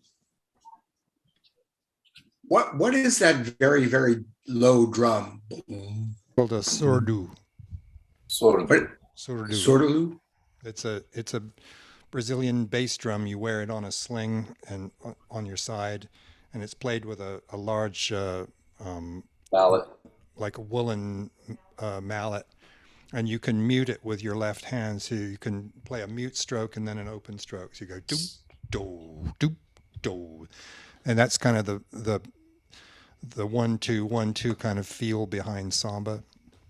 Is there any control over how quickly you can bend the tone, or is it just based on the resonance of the drum and head? Well, you can press on the head to basically make the pitch go up. So you can it's depending on how it's tuned, you can get different pitch effects, and Airto is kind of a master of all Brazilian percussion, but in particular the surdo and the pandeiro, which is the Brazilian tambourine. You wouldn't think, well, what can you do with a tambourine? But you'd be amazed that people make their entire career as masters of the pandeiro. Stevie Nicks has.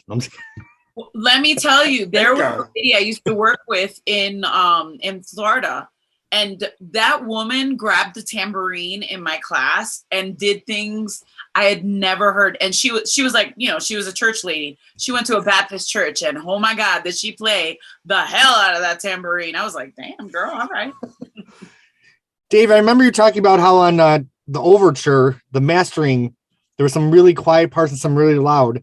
And when I was just chilling listening to this album, those last few notes of 10th World always scared the shit out of me because they're mixed so loud. Well, that's the 3/2 rumba clave. That's how they end. How it's traditionally how you on cue everybody plays ba ba ba ba ba ba ba ba ba ba. Okay, that's the traditional ending. So otherwise it would just peter out. So it's loud because everybody's playing in unison right there. It's amazing to get all the background on all this because I don't know, I love it. All right, who knew? Who knew? In terms of recording, it's amazing. I think that this side of the album is beautifully recorded. I mean, the drums are just fantastic. I have problems with the 12-string guitars elsewhere and some of the unevenness of piano sounds and things like that. But the recording of the drums was just brilliant. The kit and the percussionists. So yeah, top marks to, I guess, Steve for that. All right. Do we have any other thoughts on Dreamland before we flip over to the final side of the record? Bob, how many covers were there?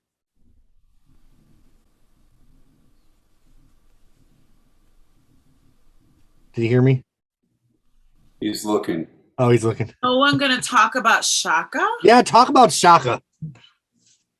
I mean, first of all, I just think this is a chance for her to do what she does best, wail, Yeah. And I feel like too, I almost, when I first heard it and I'm, getting all of the Brazil like imagery, I was actually wasn't even picturing her and Don Elias. I was picturing her and Shaka Khan like heading down there, wearing the big old hats. Oh my God, yes. Really like doing it up, girls trip kind of thing. So I don't know, like that to me, that singing is like what they probably hashed out over a bunch of caipirinhas or something, And so I feel like it's very primitive in a way, and yet at the same time glamorous, you know? So, and I think that that's also something that is very Shaka. You know, she's very primitive, but she's also very glamorous. But she also allowed herself to be mixed back too, because she's not up, you know, in your face. She's back with the whole ensemble, just you know, having the fun with it. How much she trusts Joni, and how close she is with Joni, because you know, I kind of feel like Shaka's one of those people that's like, don't you dare put me in the back, you know? And but if Joni like thought, you know, she trusts Joni's expertise. And I feel like that's, you know, it was perfect, because if she had come out her usual over the top, you know, sounds, which I love, don't get me wrong, I love it a lot, but I feel like it would have overshadowed the point of the song. You know, and I, like I said, I feel like that primitive wailing, and it, in a way, you know, really just makes the song that much more authentic. She wanted to be a cat, and she totally did, and she worked it beautifully. I think it was a great choice. I just realized I lied to you all. Flora Purim is not on this album. I thought she was, and she's not on there at all. So I wasn't going to call you out on it, Jeremy, but yeah, that was false. Fake news. Fake news. Stop the steal. Hands on fire. You're joking, but I swear to God, there are so many people who live out this area that have flags and things like that. And it's just like, what? Oh my God. Yeah, it's crazy. Colorado Springs is weird. This world. Bob, your hand is up. Yeah, so I would redeem myself in terms of Dreamland covers with the Roger McGuinn cover, which is not so good. This is from our friend Kimberly Ford, and Michael, you probably have this CD. Dave, maybe you do too. If you're not, you'll be thrilled by this. She put out a CD with Kim Richmond, where they did a combination tribute to Herbie Hancock and Joni Mitchell, including some medleys, and she medleys Dreamland and Cantaloupe Island. Oh, that's right. Yeah. So I will play this, and it's crazy good.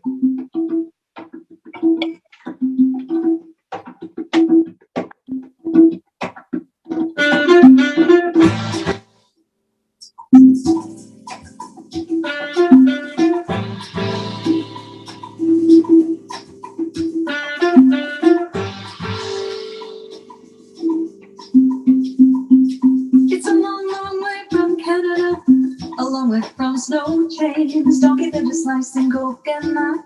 No park is to their name.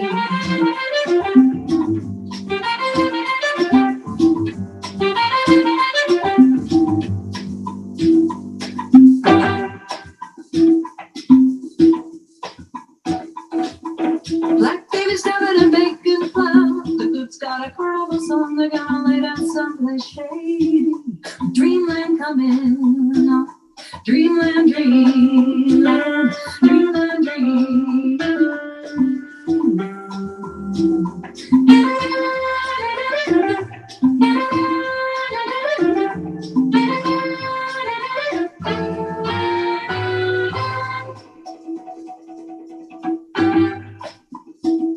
Dreamland, dreamland, dreamland, dreamland.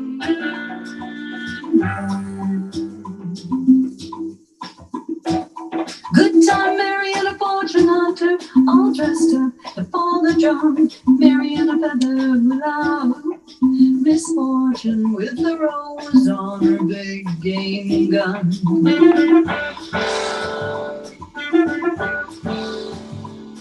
All saints, all sinners shine, heed those trumpets all night long. Bumped upon a somber beat with Dreamland coming on. Dreamland, dreamland, dreamland, dreamland.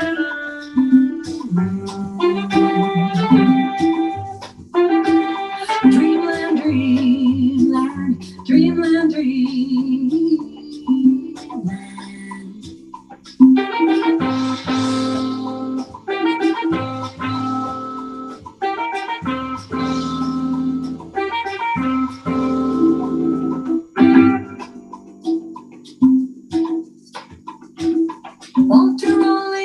Chris Columbus come marching out of the waves. They're gonna claim the beach and no concessions in the name of the sun and the slave.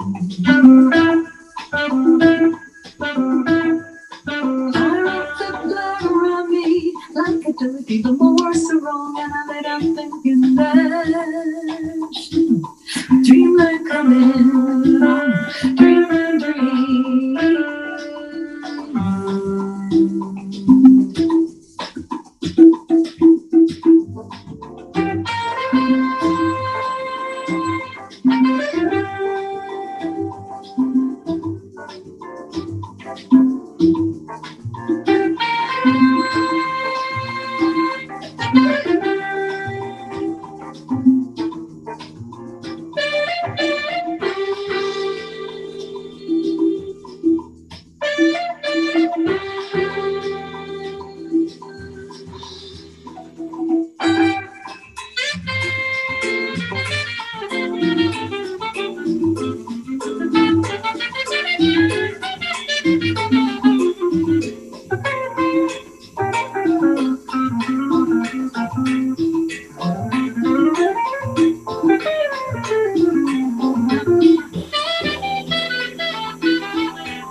Tropic sand, lady in a foreign flag, on the arm of her Marlboro man.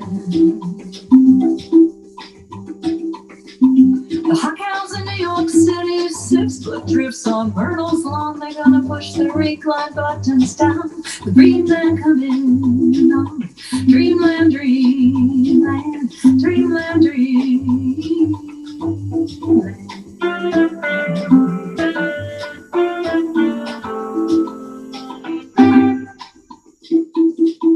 The African sons of the trade winds and the sons on the Amazon, they're gonna push the recline buttons down. Dreamland coming on, Dreamland, Dreamland, Dreamland, Dreamland.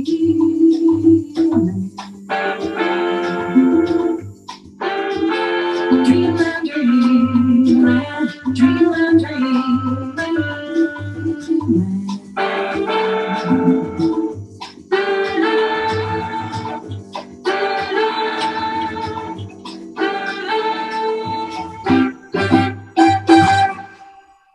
Kim squared.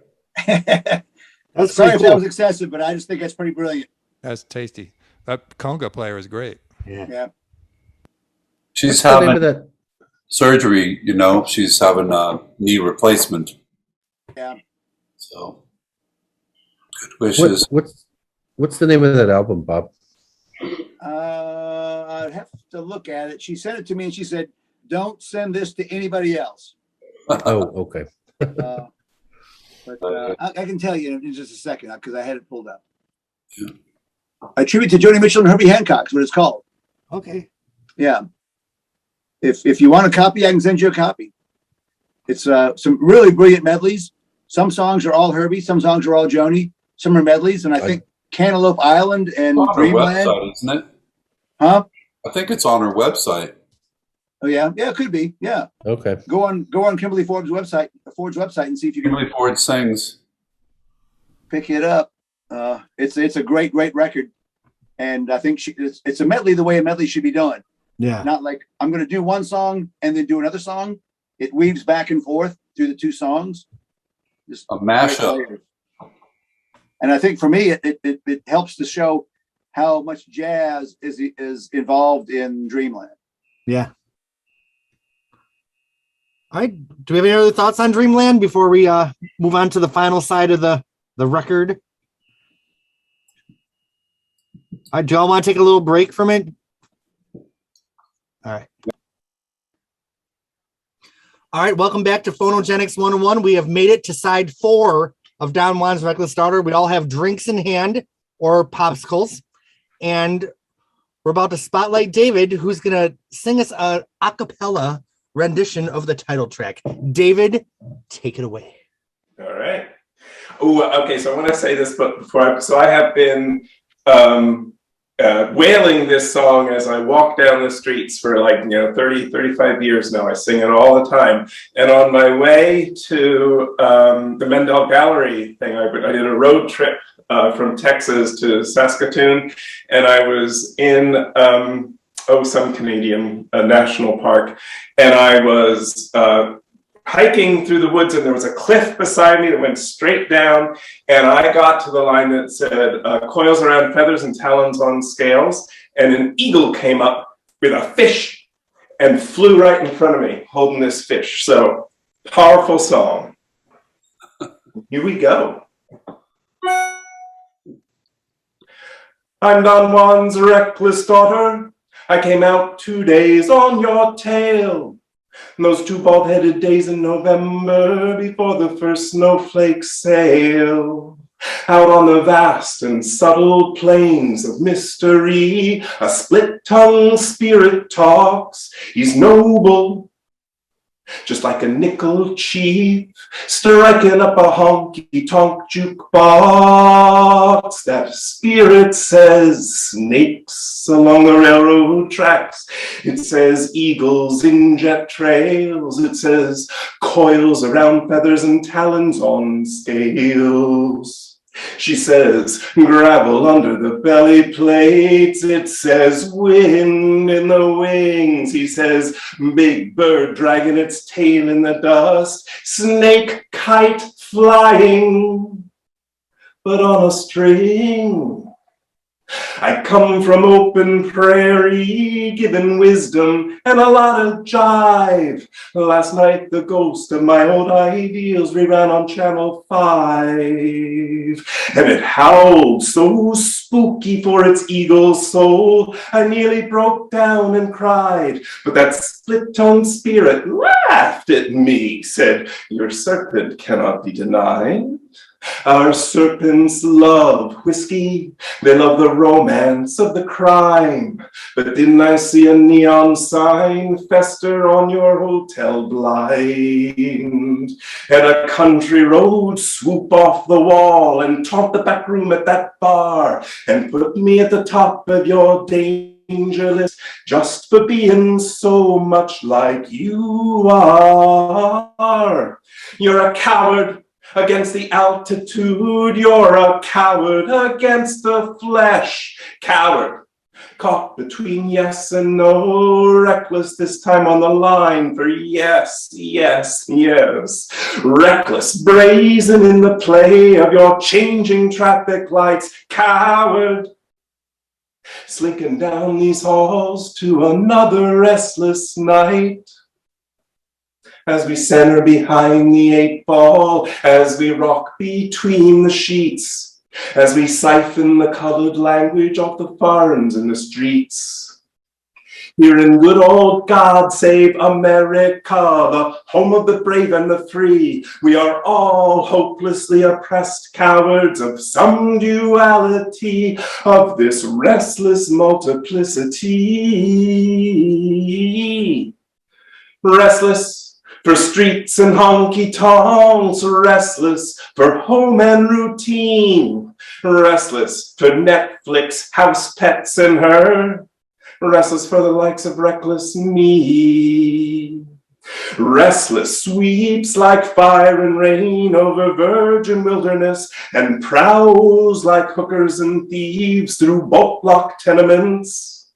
Behind my boat-locked door, the eagle and the serpent are at war in me. The eagle fighting for blind desire, the serpent for clarity. What strange prizes these battles bring, these hectic joys, these weary blues, puffed up and strutting when I think I win, but down and shaken when somehow I think I lose. There are rivets up here in this eagle, there are boxcars down there on your snake, and we are twins of spirit. No matter which route home we take or what we forsake, we will rise to the eyes of clarity as will descend the beads of guile. It's a dangerous education, living out this reckless lifestyle. I touched you on the central plains. It was plain to train my twin. It was just plain shadow to train shadow, but it felt like skin to skin. That spirit talks in spectrums. It talks Mother Earth to Father Sky, self-indulgence to self-denial, saints to demons, scales to feathers, you and I. Eagles in the sky, you and I. Snakes in the grass, you and I. We crawl and fly, you and I. Oh, you and I.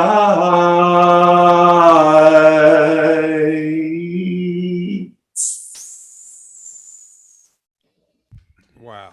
Nice. Bravissimo. Well, that was amazing. And once again, I was the background singer. I'm restless for Netflix. That's awesome. Really great, David. How the hell can you remember all those lyrics? That's a lot of words. That's because I learned them when I was 25, so I remember them now. Nine. I have all these weird traditions, and this is a song I always listened to when I lived in New York the first day it snowed. Like I always had to play it because, you know, the bald-headed day in November when the first snowflakes fell. So that was a tradition. So should we talk about the origins of Don Juan first before we go into the song itself? Anybody here knowledgeable? Because I'm sure not. I may be wrong, but I think of Carlos Castaneda as That's exactly what I thought. I always think that. Not Is that the I've read- journey? Rocky Way or whatever it's called. Journey to Ixtland. Ixtland, yeah, I've read that. 'Cause that's what she was reading, right? That's what she's referring to. Yeah, she had read that at some point around this time. Okay. She read the teachings of Don Juan. Right, there's a lot of reference to psychedelics in that peyote, and at least that's what I get. No regrets, peyote. But I think there's also just reference to the character Don Juan, the roue, the rake, the person who has a high. A lot. I agree. It could be either or both, I think. Yeah. Well, as you know, on the 76 tour, early in the 76 tour, she did this as a medley with Coyote. Mm-hmm. There's also a line in the song, a reference to Sam Shepard. So it's kind of a continuance of her Sam Shepard thing from Coyote, which she did as a medley. And then she later dropped it. Yeah, so Shepard was born on November 5th, 1943. Yeah. She was born on November 7th, 1943. So I came out 2 days on your tail. Oh. And Robert Mapplethorpe also was born then. I just read Just Kids, Patti Smith's book about she and Robert Mapplethorpe. And it just mentioned that he shared a birthday with Sam Shepard. Huh. There you go.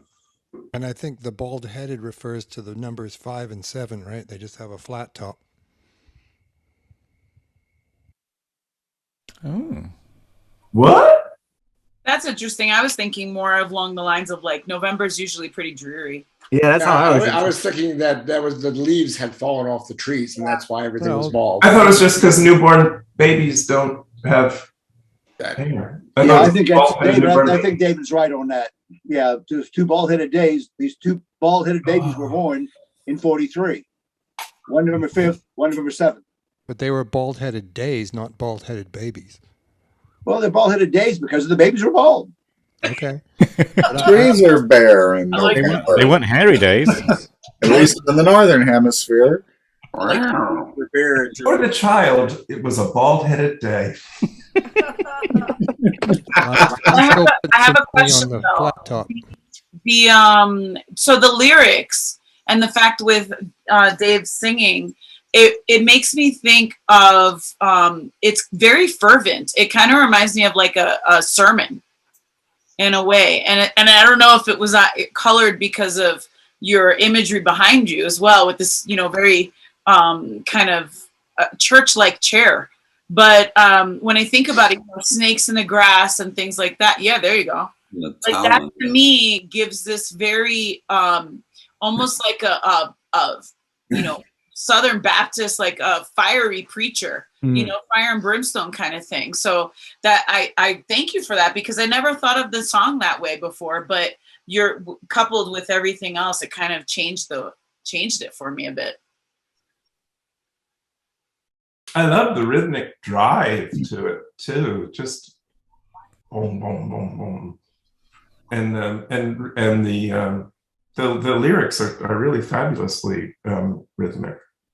This is definitely in my top 10 favorites. My top 10 favorite Joni Mitchell songs of all time. I think it's like one of the quintessential Joni songs. Of the themes that go through her career. One of them is Restless Multiplicity, and this is just so. I'm neither here nor there. I'm both places and everywhere, and you're not going to pin me down anywhere. And I think that this song really takes that as far as any of her songs do. Sure, Bob. So yeah, I mean, Joni, since Both Sides Now is all about duality, right? And this is the ultimate tribute to duality, this song. Yeah. And it was really funny because when I heard it, I thought the bass was really amazing, but it's just that repeat boom, boom, boom. When we were at Ashara's house and Chris Marshall's playing the bass part, I could have played that bass part. It's the same note. Boom. Isn't this the one that made Jocko bleed?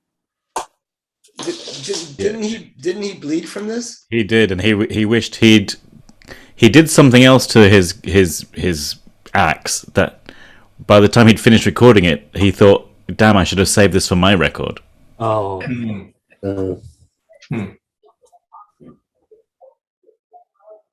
To me, it seems to me like she's weaving all of these different aspects of relationships, specifically in the song between men and women, and with all of this commentary on American culture, and it's sexy. Like this is a sexy song. God, yeah. Yeah, it's there's a lot in it. I mean, very dense. I think it is a quintessential Joni Mitchell song. Yeah, it has the density of Hejira, but with a groove, a more compelling groove. But it's got the same kind of verbal, tantalizing density where you can ponder lines and couplets for years. Yep. As we rock between the sheets, one of her sexiest lines ever. I love that. I definitely think she made the right choice by saving this for the album after.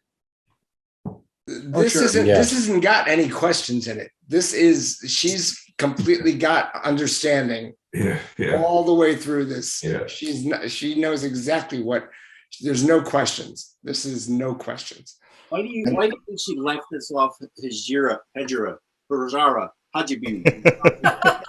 I mean, if she was doing it as a medley, Coyote, why do you think she separated the two and separated them on different albums even?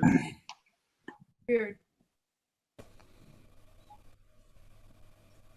Great question. I mean, she could not have. She might have included this on Hejira. I wonder if she had the foresight. It's not a traveling song. For one thing, it's maybe that's thing. It's not a traveling song. I just wonder if she had the foresight to know it was like the next project. You know what I mean? Like she had it in mind. Sue.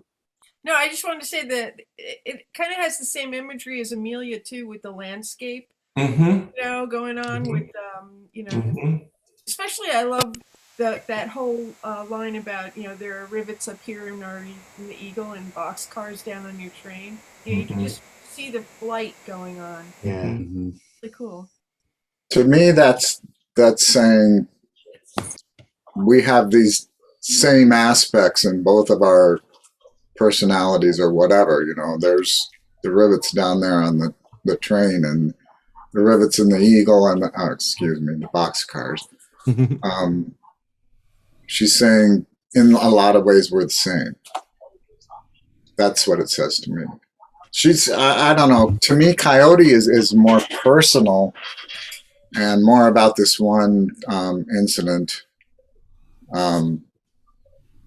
A one-night stand, basically, is what she's describing in the song. Now, what if that is actually what took place between her and Sam Shepard? I don't know. Maybe there was more to it than that. But Don Juan's Reckless Daughter is more. What made us?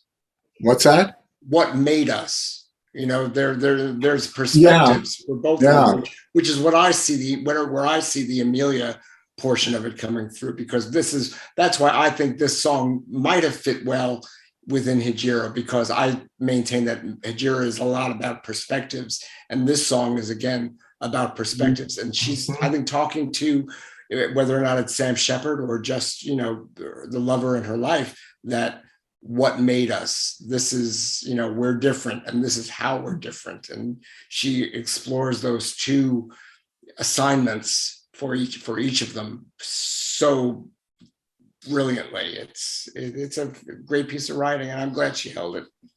So if it was on Hejira, where would you have put it? Probably the second side, I think. Side two? The second side, you know, where maybe it might have closed the record after Refuge. You know, I don't know.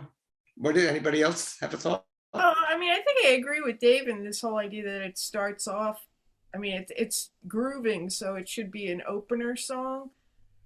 And yeah. I wouldn't hunt any of the songs on Hejira.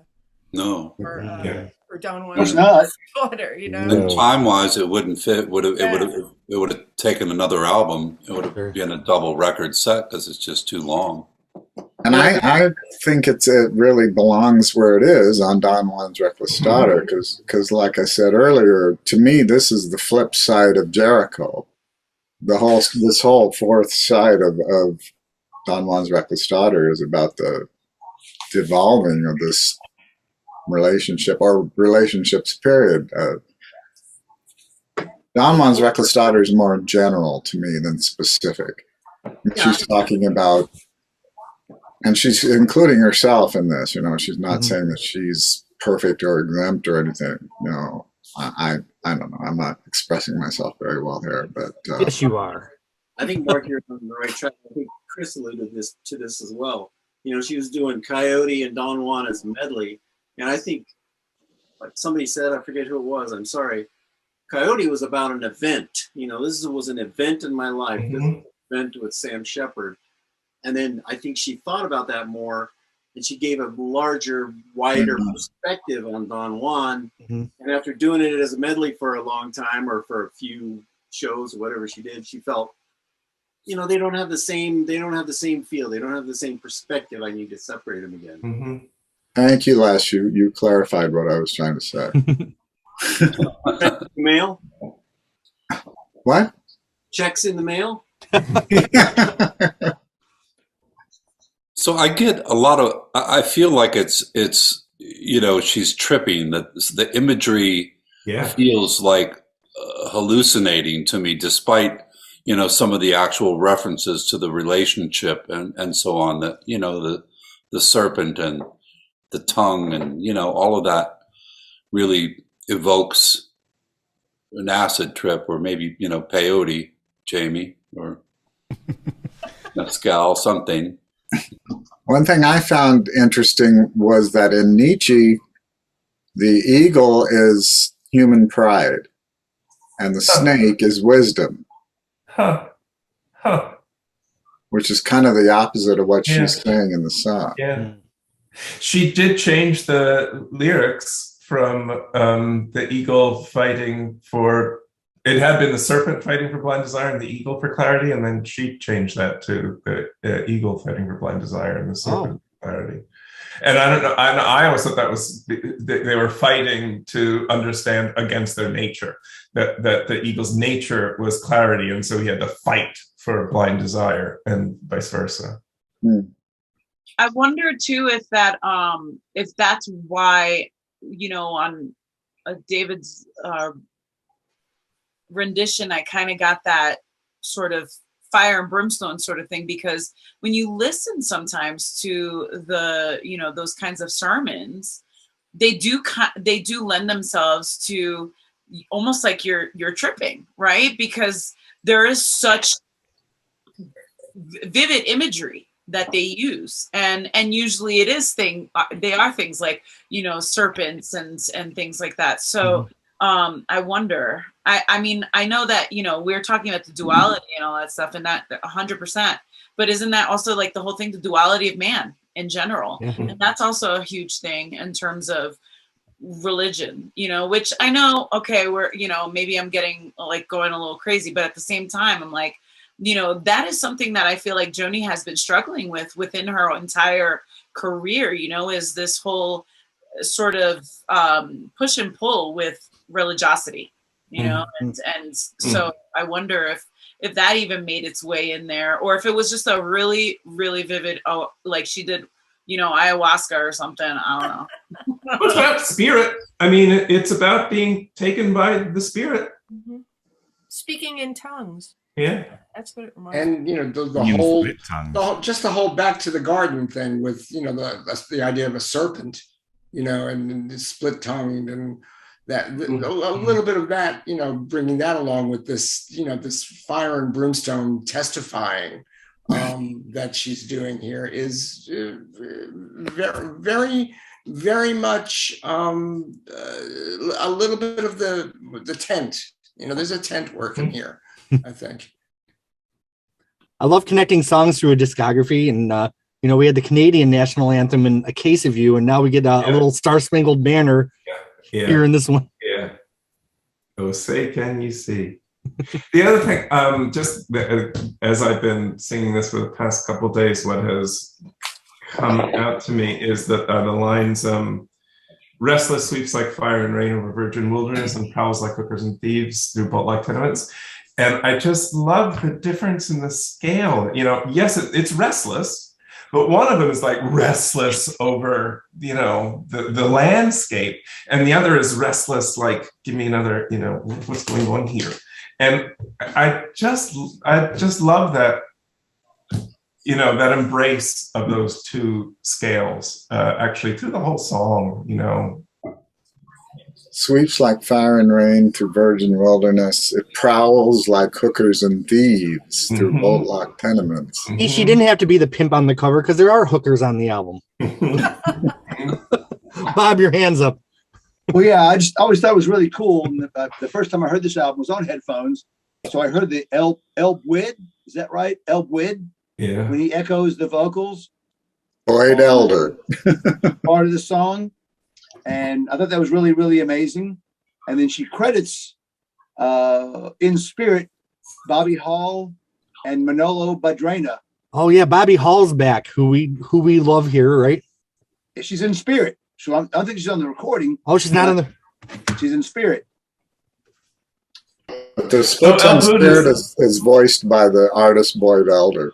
Let me put on my Foster Grants and look at this. That's who Elbwid is. Okay, but I thought it was really interesting, because that's like, okay, I hear Joni, and I hear some guy echoing what Joni is saying. Yeah. Who's up with? Mark? I missed what you said. Boyd Elder. He was an artist. He did a lot of album covers for like the Eagles and. Didn't he do like feathers and that kind of like Indian dress kind of stuff? I think there was a lot of bird imagery and. One of These Nights cover, the Eagles' One of These Nights album is probably his most famous one, right? Any thoughts to her use of the couplet or the words, 3 words, fire and rain? Yeah. Because I know where I go every time I hear that. I'm trying to put something together, and I've never really kind of made the connection. James? Yeah. I'm going to say something wild, and then Ruben, it's your turn. It might be the limoncello starting to talk here. But since this song was written with Coyote, I wonder if she tracked it for Hajira, because Bobby Hall did play percussion on Coyote. So wouldn't it be something, there's a version in the vault with Bobby Hall not just in spirit? Ooh, that Time would will be tell. cool. Time will tell, Jeremy. There we go. Ruben, take it away. That would be cool.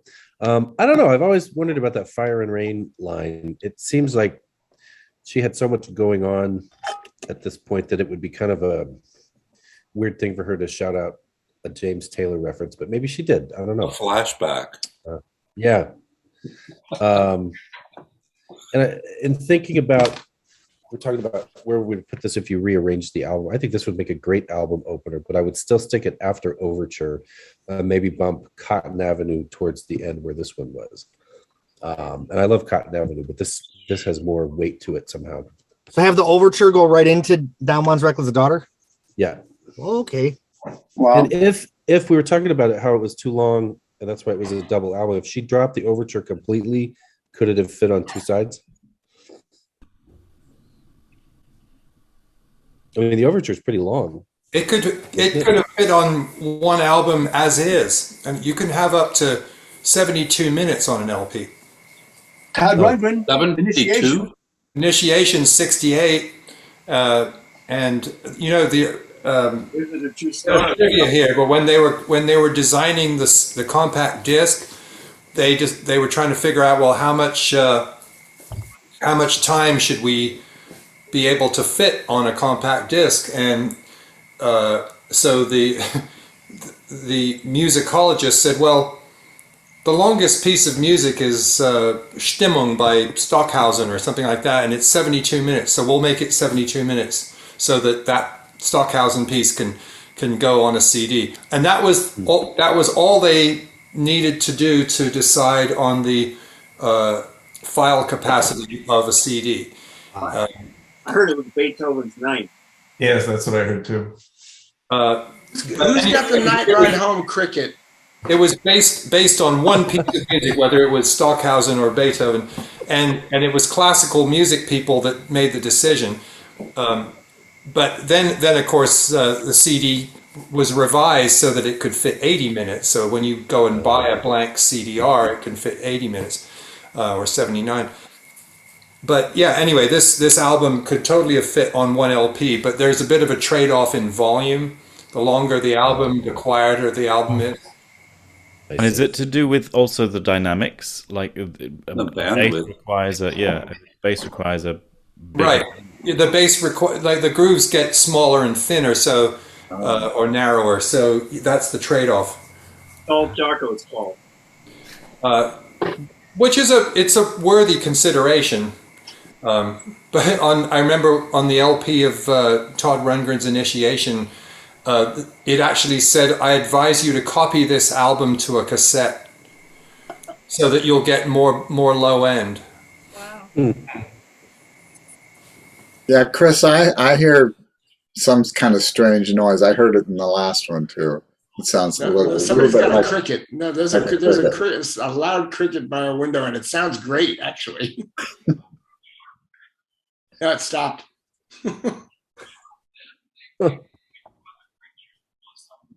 Yeah, it's not the 4th of July. No crickets allowed. All right, do we have any other thoughts on the song, Don Juan's Reckless Daughter? Bob, how many people covered this one? Only one. Our buddy David Lahm in 2001 on his Joni Mitchell tribute record, his first one. He did two. His first one, he did Don Juan's Reckless Daughter, instrumental version, no words, in 2001. So it's so funny because I think it's one of her quintessential pieces of writing, I feel like. So it's interesting only one person has covered it. Yeah, well, I think it's very personal lyrically. I think it's very personal. I think this whole song is about her and Sam Shepard. And I don't think anybody else wants to touch it lyrically, other than David Phillips. It's also, I mean, it's got a very broad and dense theme as well. It's really hard to kind of pick a hook. And can I ask the slightly older generation, Channel 5 is that? There was a great channel in New York City called Channel 5 that played all the old movies. That's right. They were starved for programming, and they would rerun movies ad nauseum. Yeah, anything within the range of the 30s to the 40s and the 50s. Wow. And I remember, yeah. Anybody want to speculate what movie it could have been? I love this question. Because actually, any that was not the only Channel 5 in the world. I mean, depending on where you worked, the local station might be Channel 5. In Philadelphia it was 3, 6, and 10. In St. Louis, who knows what it was, but one of them. I think it's Channel 5. It's Channel 5 from New York. Is that I used to watch it with my grandmother in New Jersey. Channel 5, and we watched one Cary Grant movie after another. She loved Cary Grant, and they always had all kinds of different. But was it Woodstock? Well, I thought they played. I always thought it was Woodstock. Like they were showing the rerun of the Woodstock movie, and that was the most I mean, there were at that time documentaries about 1968. And that's what I always thought it was. It was just a documentary of the summer of peace and love. But who knows? That's a beautiful lyric. That's what I always thought it was. Not any particular movie. In England, Dave. Are we assuming that her old ideals was peace and love and Woodstock? I mean, get back to the garden. I mean, I would, but I maybe that's not a good assumption. I'm thinking of like from the 40s, like thinking about her parents' era, like maybe big band stuff or something. My old idea. I think it was White Banners. Yeah, I think it was that movie White Banners. Yeah, those type of movies where they had the glamorous women. Because it's the ghost of the old ideals as opposed to the old ideals. She wrote about Hannah, and Hannah was that character in White Banners that had. I mean, she had at least one speech. I think it was 2, maybe even 3, where she sort of kind of lectures people in a very strange way that you didn't hear people talk to each other so deeply about what their perspectives of life can or should be, or it was really kind of some intense stuff. And the fact that she reiterates this movie later on for this other song, Hannah, makes, really kind of resonated with me. And what's the name of the movie? White Banners. It's not available anywhere. I post it every once in a while on, I was able to get a bootleg copy of it, and I post it every once in a while. I think it's on YouTube, isn't it? Yes, it may be. Sometimes it is, and sometimes it isn't. So good luck. If you have trouble, David, let me know, and I'll try to figure out a way. It's the movie that the song Hannah is based on. Yeah, that's right. That's right. The reason I don't want to change my mind about this, frankly. And I don't want to give away too much, but I will tell you this one thing, and it's kind of obvious in the film. One of the characters in that film is a woman who gives away a child for adoption. So there's really a connection, a deep connection for her to have reached to that film. I've never seen it, so I don't know. The reason I asked about Channel 5 is because in England, we finally got a Channel 5 in something like 1998 or something like that. And it was it's where you put your kind of very soft porn. Oh goodness! It had no viewership. It had no kind of identity. So they just stuck soft porn on it just to try to get a viewership. Like, okay. Haven't you all ever had those moments though, where you're totally caught off guard when like the old ideals? When like a Sue, TV Joni, no ideas, don't get any ideas. I always thought it was her old ideals about love and relationships and so forth, like she put in Jericho. I don't know. Is my microphone not working, or is everyone just interrupting me? I'm interrupting you. All right, may I talk? Do y'all ever get caught off guard though when a song or a TV show or movie just returns you to a piece of who you used to be, and it just takes you off guard? And that's why I've always really been drawn to that line. Mm. Yep. Yeah. All right. Any other thoughts on? Oh, Sue. No, I was just gonna say too. In my own life, from watching those movies, I watched a lot of Frank Capra movies in those years, and he was a real lefty, and some of the themes in his movies were really like really stuck with me, you know, especially this movie called Meet John Doe. It was really amazing. Gary Cooper. But you know, that I just thought that, so I just wanted to say it.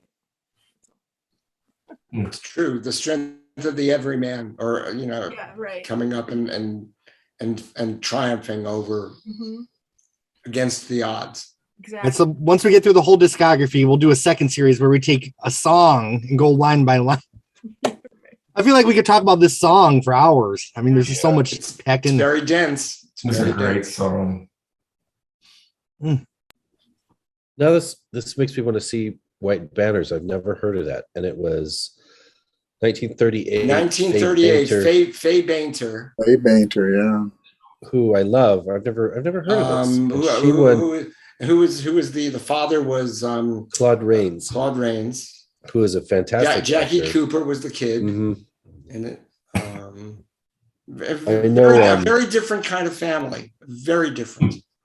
I think the reason you cannot see it now it's because there's a part of the plot involves the creation of a home appliance, and I think the owners of certain patents may have had problems with the way it was depicted in the film and stopped the copyright. Interesting. I found the spot online that you can purchase the DVD. Oh. What? Where? I'll send you a link. Okay. Yeah. We all had to definitely watch it before Shine, right? If Hannah was about. Yeah, that's homework. Everybody. Meg Griffin loves that song. She plays it all the time on her show. I love it. I love Yeah. him. All right. Well, Paz has been patiently waiting with his guitar. Oh no, I'm standing up for a while because I've been sitting down for so long. I figured it's time to stand up and stretch. Are you about to take us down an off-night backstreet? Sure. Yeah, let's get funky. Do we have any other final thoughts on Don Juan, though? I mean, there's probably much more to say. All right. Well, Paz, I'm going to spotlight you. Thank you. We're getting too close to the end. I don't want this to ever end.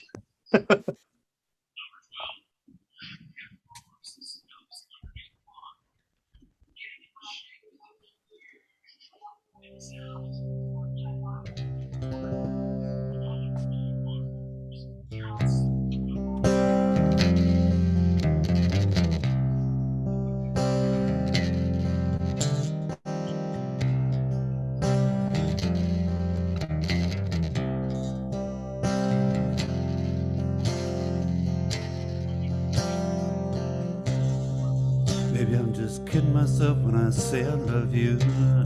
I don't know. Loving without trusting, you get frostbite and sunstroke.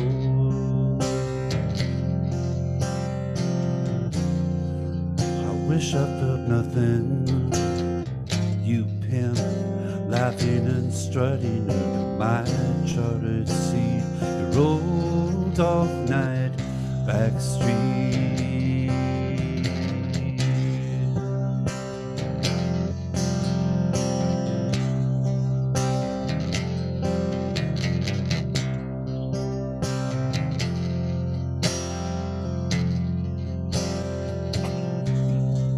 It's been sting and a sting it on, and it's been hard to hard.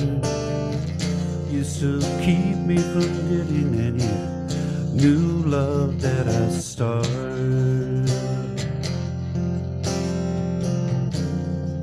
Now she's moved in with you.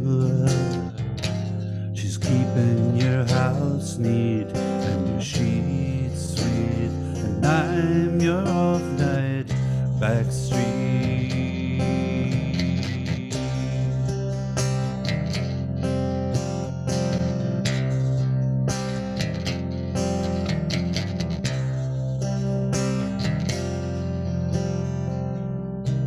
I can feel your fingers feeling my face. There are some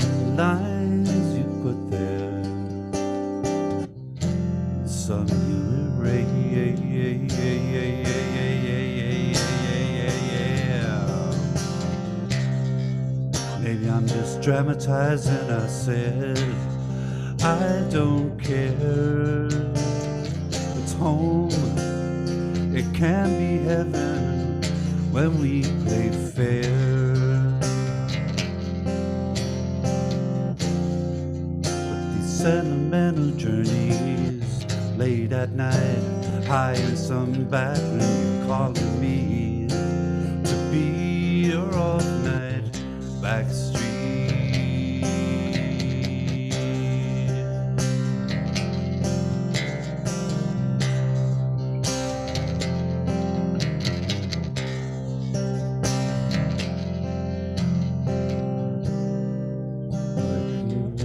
Such pleasure,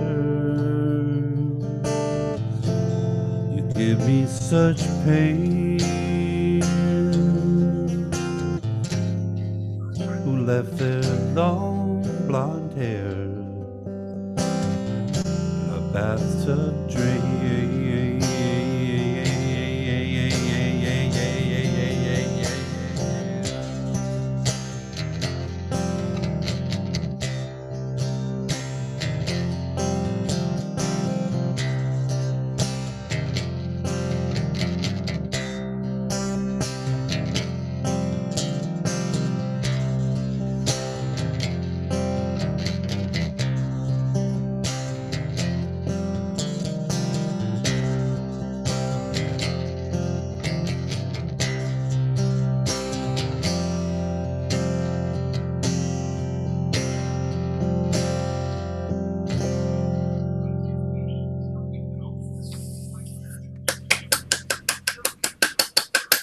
Sounded great, Taz. Yahoo! Yeah. Yes, indeed. Great job. Fantastic. Awesome. Yes. Sexy groove, pal. You found it.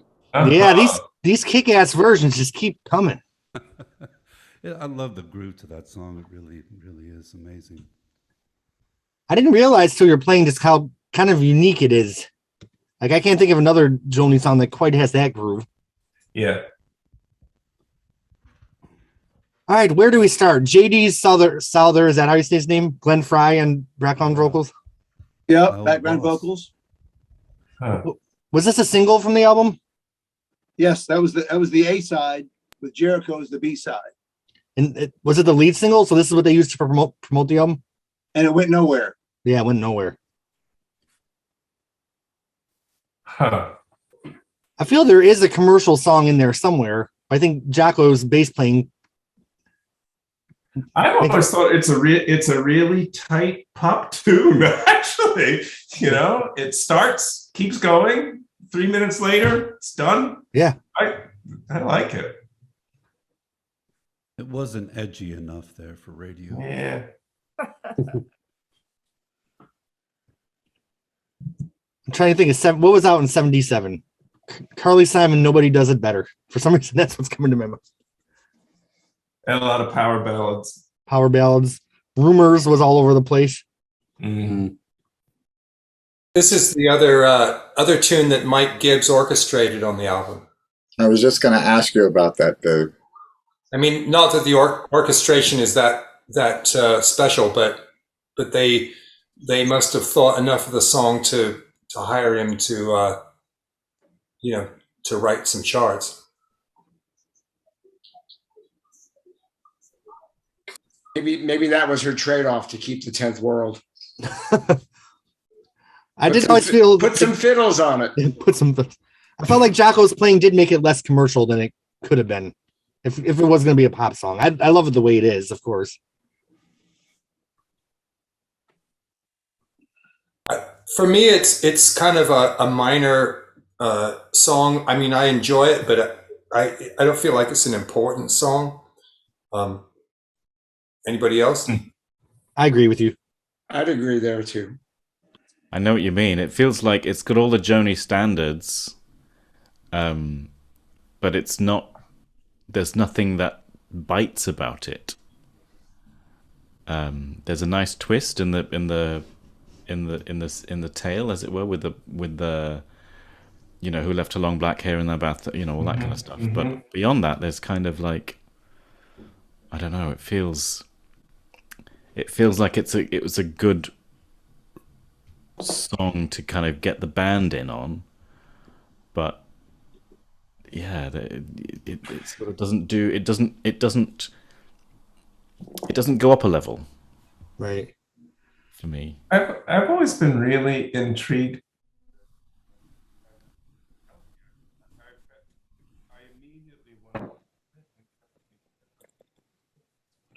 Oh, David, you're quiet.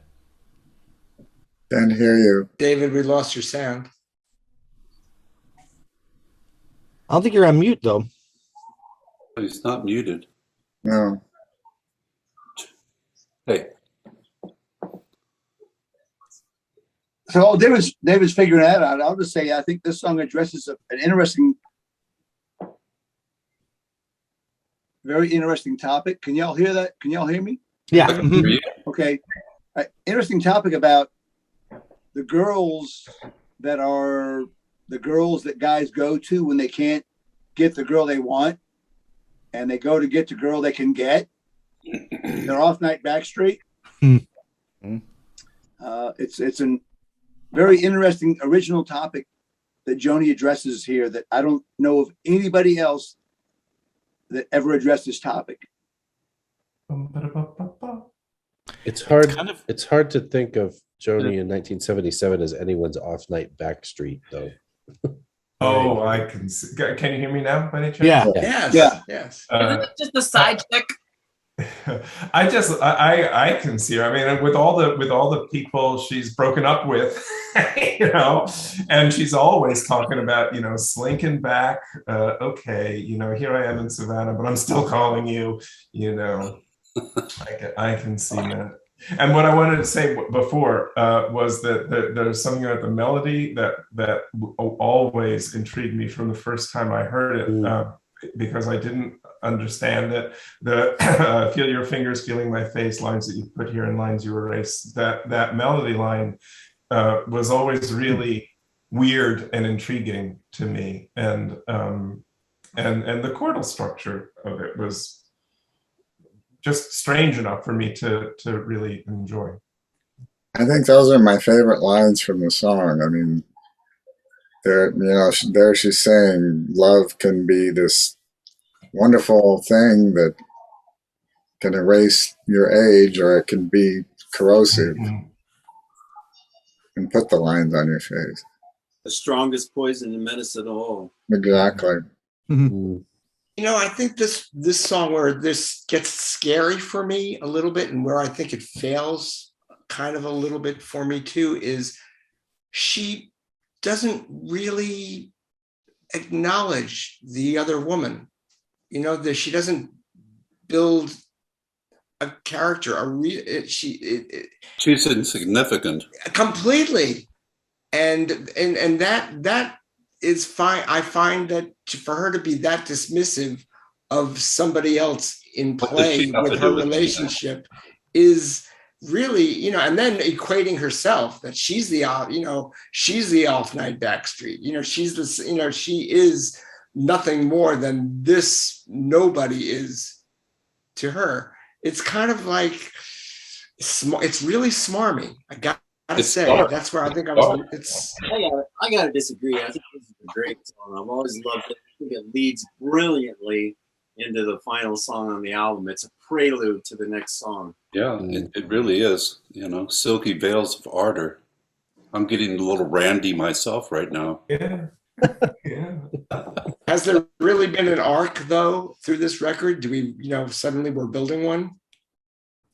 Well, certainly in this side there is, and I think in the previous side there was, and in this side there is. I think each side has its own arc. Yes, it does. Yeah, all right, I'd buy that.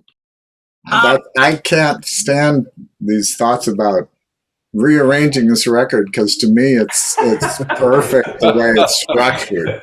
It's structured the way it has to be, but you know, we take it all back. That's just me. Mark, at the end of the day, I agree with you. It's interesting to explore it, but I've settled on, and I think it's perfect the way it is. Yeah. I find that this song actually makes me think of, I mean, when you were talking about Bob, certainly there are definitely a lot of R&B songs about being a side chick, but But one of the songs that it really makes me think of is The Other Woman by Nina Simone. Mm. Yeah. But it's from her perspective, right? And it's that whole idea that, you know, the other woman is the person that has time to manicure her nails, to keep your sheets clean, right? Mm-hmm. Things like that, because she's not dealing with the things that she deals with every day. Now, I was thinking about that line when I was listening to the record the other night, and I thought, looking at it through today's perspective, keeping your house neat and your sheets sweet. I mean, did Joni ever really do that? Did she do all the housework? And no, of course not. And you know, it's kind of an anachronism almost. I mean, it's not, but it should be, I guess. I don't know. It's like Richard getting married to a figure skater. Yeah. Yeah. Buying a dishwasher and a coffee percolator. Yeah. But also, what's slightly interesting is, despite her being the other woman, it's our bathtub that the blonde hair is, or the black hair is. Sorry, I gave you the blonde hair. I'm sorry. It would make no sense for me to say black hair because, you know, there's always black hair in my drain. True. Artistic license. She has not relinquished ownership here. No, exactly. Neither of them have. You know, they broke up, and they're still like. So it's all about the sex. I mean, let's just call it ace. God, ace. this is sure making me want to text somebody right now. Don't do it. Don't do it, Jeremy. Don't do it. I just threw my phone across the room. This is kind of off topic, but how many saw the movie The Kids Are All Right? I'm not talking about The Who. Oh. No, I still want to. I saw that. That's when they had. There was a big Joni moment in that. Yeah, they sang "All I Want" at the. And there was also and then there was a moment when they found long red hair. Bathtub train. Yeah. Not in the bathtub. Well, maybe it was in the bathtub. Right? Yeah. I thought it was the same. Oh, right. Now I remember. Yes. And it was right after I think, was it A Case of You that they were singing at the dining room table? I thought it was "All I Want." Maybe that's probably right. It was "All I Want." Who's in that, please, Mark? Julianne Moore and Annette Bening. Mark Ruffalo. Mark Ruffalo, and who was the daughter? I always thought was somebody that could have played Joni, and I can't think of her.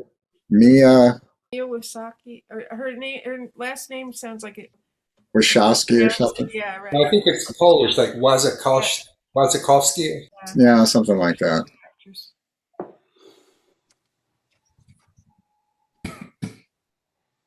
It's a good film. It is. So this song was copyright 1977, so it must have been written current to the album. Unlike some of the other songs. I like the bass run in it. Boom, boom, boom. Yeah. Played it really nice. Yeah.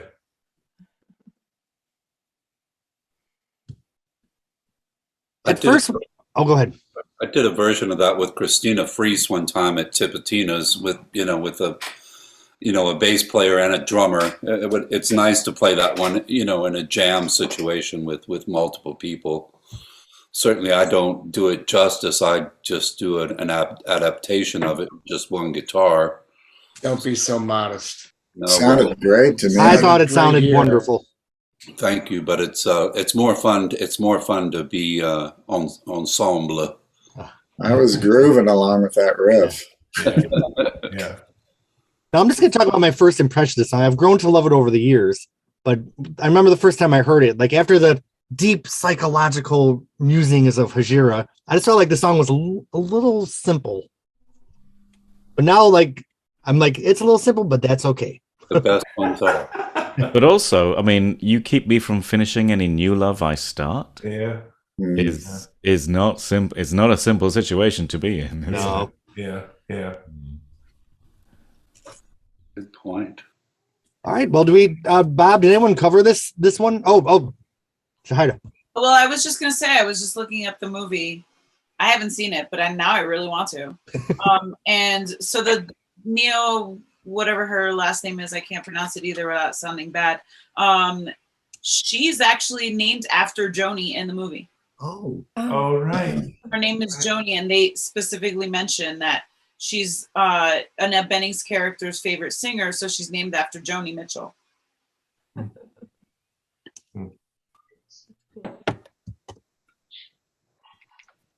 All right. Well, did anyone cover this one, Bob? Yep, only one. And once again, we go back to our friend David Lom in 2001. Wow. Jazz takes on Joni Mitchell. Wow. I can't believe how few people have covered some of these songs. I'm surprised too. It should be done. It's a good song. It would be a great disco song. Would have been a great disco song, I think.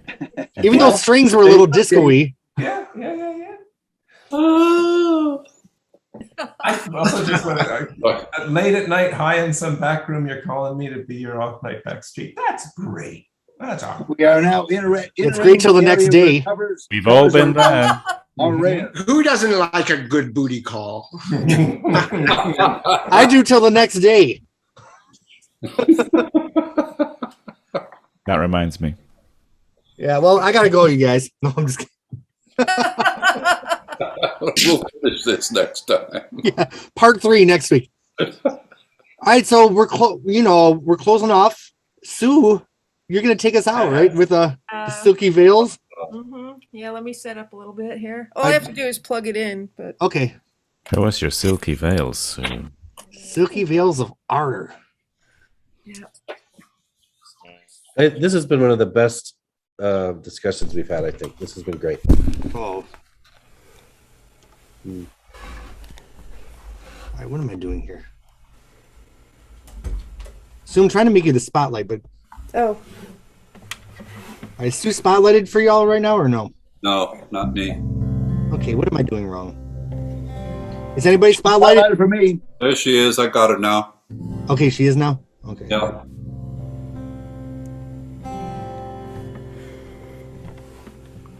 does this sound all right? Is it too loud? Sounds good. Play and sing at the same time. Does it say original sound off on your screen? No, it says on. Please click it to where it's to where you see off. All right. No, they changed that a few months ago, Dave. Yeah. Did they? Yeah, I can't do it. It doesn't say. If you want your original sound on, it's gonna stay on. Really? So I wasn't distorted? No. Not at all. Are we ready? Okay. All right.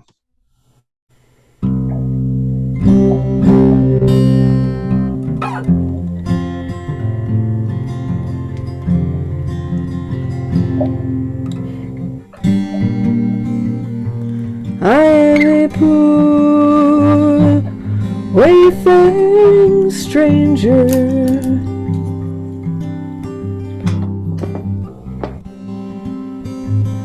traveling through all these highs and lows. Said there was no sickness or no toil or danger, just mercy and plenty,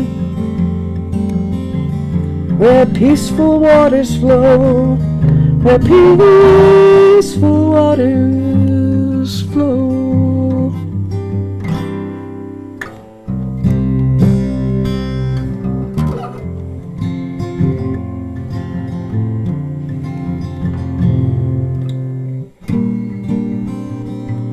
Come all you fair and gentle schoolgirls,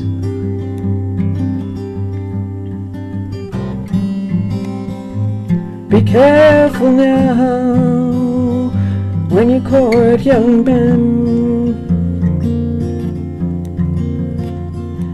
They're like the stars on a summer morning. They sparkle up the night, then they're gone again. They break on again.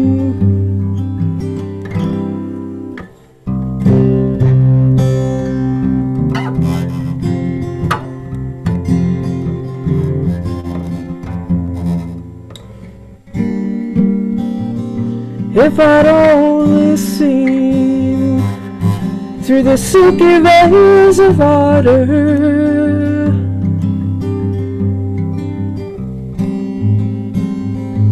what a killing crime this love can be. I would have locked up my heart in a golden sheath of armor and kept its crazy beating under strictest secrecy, high security.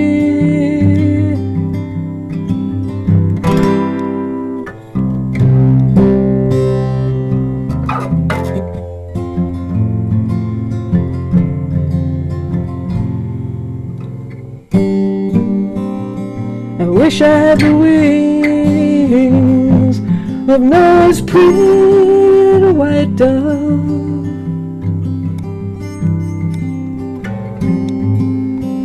so I could fly this raging river to be with the one I love. But I have no wings, and the water is so wide.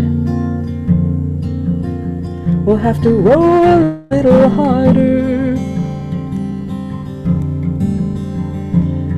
It's just in dreams we fly, in my dreams we fly.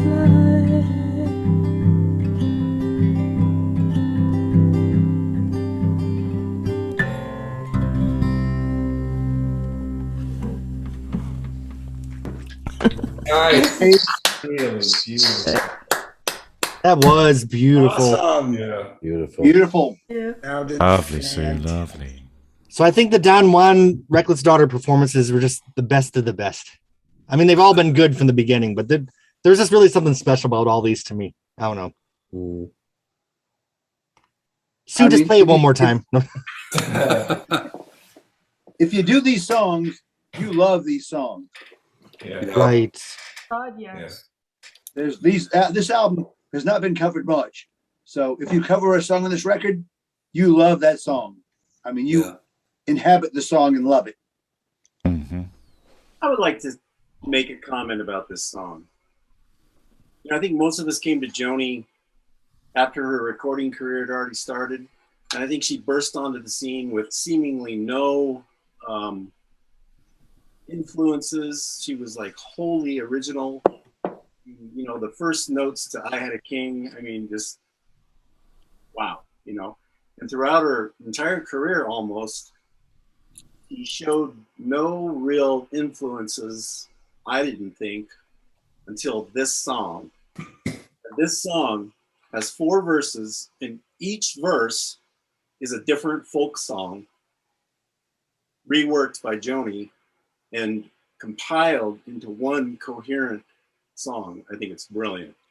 If you'll indulge me for a minute, you just heard Joni's words. But verse number 1 is actually Wayfaring Stranger. It's a song from the mid-1800s.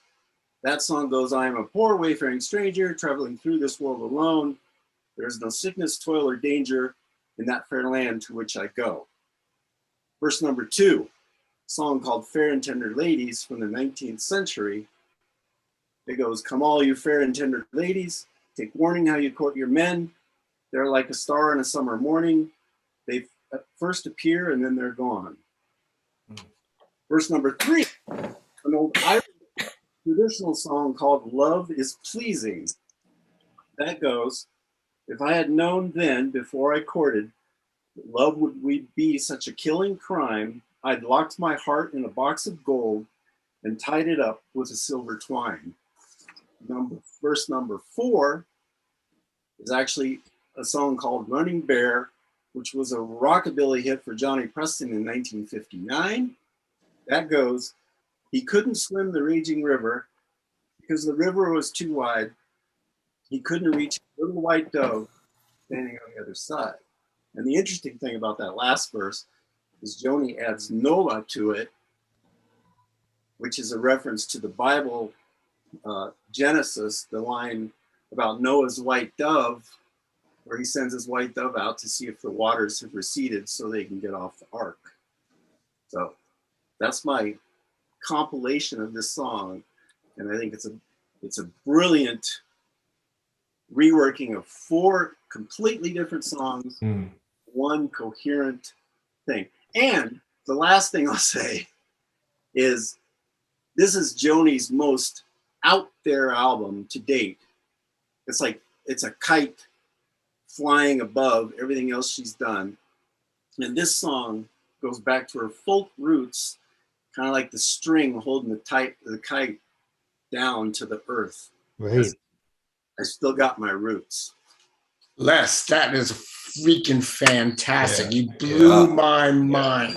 My mind is blown. Fantastic. Let's all take a sip of your drink for Les. Absolutely. Cheers, Les. Cheers to Les. Les, that last verse, though, I think goes back further than that. There's a song called Fare Thee Well or Dink's Blues. And it's if I had wings like Noah's dove, I'd fly across the river to the one I love. And I know a song, "The Water's Wide." And that song is also on that first tape on the archive set that she made with the DJ in Saskatoon. Wow. Would any of the other 3 songs have come to her through Chuck? Oh. How did you discover him, Les? Chuck was more of a Bertolt Brecht kind of guy or whatever. He was a musicals man, wasn't he? Yeah.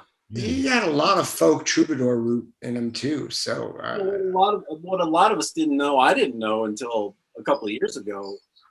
When they found that tape of Joni doing those old folk songs, I didn't really ever really think she really was a folk singer, but she really was. Yeah. Neither did she, right? Yeah. He did a lot of that kind of stuff, And with chops too. Now, I'll admit, the first time I heard this album, the song felt kind of slight to me, and it does not at all. Like, I've grown to love it through the years, and now in the last 10 minutes, I've grown to love it like 20 times more. David, your hands up. Yeah, I just want to say there's another song called "The Water's Wide" that I don't know if it's like a different version of the songs that other people mentioned, but "The water's wide, I cannot get o'er, and neither have we wings to fly. Give us a boat that will carry 2, and we'll both row, my love and I." Who is that? It's just a folk song, I think. It's in the public domain. I've had to look for it before. It's it's sometimes called "Oh Whaley Whaley" in English The folk songs. water is wide. I know Rory Block did a cover. La, da, da, da, la, da, da, da. Pete Seeger sings it. Pause, your hand is up. Yeah, Les, how did you discover it? Did you know those other folk songs and just put it together, or did Steve Dawson call with a folk update, or where did that come from? Well, no, I've been thinking those first 2 songs, "Fair and Tender Ladies" and "Wayfaring Stranger." I mean, I was playing bluegrass for a long time, and those are traditional bluegrass things. Wow. And Running Bear, actually, I knew that because the Guess Who covered Running Bear back when I was a Guess Who fan. But yeah. That's amazing. When I was touring with Del McCoury Band, very often during sound check, I would, before Del would get there and before my guys would get there, Alan and Ronnie and Rob would all come to sound check, and we'd very often jam. I'd get behind the piano or whatever, and we'd play. And I'd always play some Joni stuff. I did Coyote, and I did Chinese Cafe, and a few songs like that. And they weren't really hip to Joni so much. The later Joni, they knew about Big Yellow Taxi and stuff like that, but then it turned into the late night jams with those guys, and Rob and Ronnie would come, and we'd have cocktails, in my room and play into the wee hours of the night. I need to call and talk to them about that. That's so interesting. Thank you for sharing that. That's really, really amazing. Emmylou Harris recorded "Wayfaring Stranger." Oh, she did. She sure did. Yeah. Emmylou. Is that the longest you've heard Les talk? Or Yes. we didn't know he knew so many words. Hey, Mark, that was on her Roses in the Snow album, right? My quota is up for the next 7 years. I don't know what record it was from. Well spent. Off the top of my head. Eva Cassidy also did Wayfaring Stranger. I assumed for years that she had written these. I learned it was fairly in the last couple of years. It might have come up on the JMDL that these were stuck together some lines from other songs. I wonder why this wasn't. This would have been something interesting to mention in the liner notes. I'm curious why. Well, she didn't do that. Yeah, she didn't do that with like Love 13, right? Because that's derivative of Corinthians. Mm-hmm. Corinthians 13. But I think people are more familiar with Love 13, Corinthians. I mean, well, sure, yeah, I mean, sure, but it's an Easter egg. Interesting, yeah. And also, I think she did it for her wedding, didn't she? It was like, I need a song to walk down for my wedding. She had to walk down with her own song. I thought she had written Love for that awful short film. Oh, it was for a film. I remember that. I thought she wrote it actually after the film. I thought that the only part of that film she liked was Lee Volman's part, and in that part, Lee Volman says, recites Corinthians, and so Joni decided afterwards to. What was the movie? Yeah, she wrote it for the film, and she does a scat version over the ending credits in the film. What film is that? Love. It's called Black film. It's a composite of 4 films. Her film is Black Cat and the Black Mouse Socks, which I commented on last time. Is terrible. Yeah. I remember now. Yeah. Is that the one Art Nouveau makes a cameo in? Yep. I put it on YouTube. It's up on. You can find it from the site. It's absolutely the worst thing you will ever see in your life. You won't regret It was watching bad. I mean, it's like during her most creative period. She just came off the tour with Right. Heaney and Pastorius and Brecker, and she's at the most creative peak, and it's the absolutely worst. You can't even. It's like I never liked that song itself. I always stopped at the song before. Is it what's up before the Underneath the Street Lamp or whatever? Mm-hmm. I was going to ask, does anybody know the Silky Veils of Ardor? Does anybody know where that's from? That's what I was going to ask. If the Silky Veils of Ardor was part of a folk song, or that was her contribution. Her contribution to it. Such an interesting phrase. I don't know for sure, but it sure sounds like Shakespeare. It does sound like Shakespeare. Yeah, it does. All right, who else is Googling right now? Me. Thank you, Googlers. It's all Joni Mitchell coming in. I have a Shakespeare app. I haven't used it in years. So you That's don't. a beautiful song, Sue. That was really beautiful. It Just was as- really beautiful. Just as an aside, I'm sorry, Jamie, have you done a recitation yet? Me? Yeah. Not yet. No. Not. Jeremy, you gotta have Jamie do a recitation before this whole, not maybe tonight exactly, but before your whole thing is over. Yes. That is amazing. Here, here. All right, Jamie, what are you doing? Which album? What song? What are you doing? Let's book it. Let's book it right now. Let's get this on the book. Do something for Mingus. I would do something from. Oh yes, please. Oh, do my the God. raps. Yes. Chair in the Sky. Chair in the Sky as a thing. Okay, you're booked. Jahida will love to know that I do. Maya Angelou sings "Chair in the Sky." I've recorded it. I'll send it to you as on a thing. Please send me a copy of that. It had me in tears, but yeah. I can't wait for Mingus. This gonna be some. Okay, Bob, and then Sue. Yeah. So Mark, Scott, I'm generally right on the same page as you, but you said the ending of this record, the last three songs are all like sour love songs. But I think that Silky Veils is a really genuine, truly I love you love song. Kind of hopeful. Obviously Off Night Backstreet is snarky as fuck, but Silky Veils is, if I had the wings to fly across the ocean to see you, I would do that, And to me, this is a love song. Like Are those Jericho, doves? It's a hardcore love song. Are those doves on the cover? Yeah. So those are doves. Well, it may be a love song, but it's not a romantic. It's kind of rejecting romanticism, I think. It's saying you're going to have to work at it.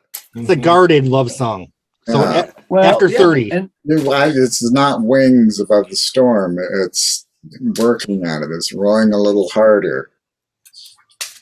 And like Jericho, it's a reality love song, right? Yeah. It's what love's really about.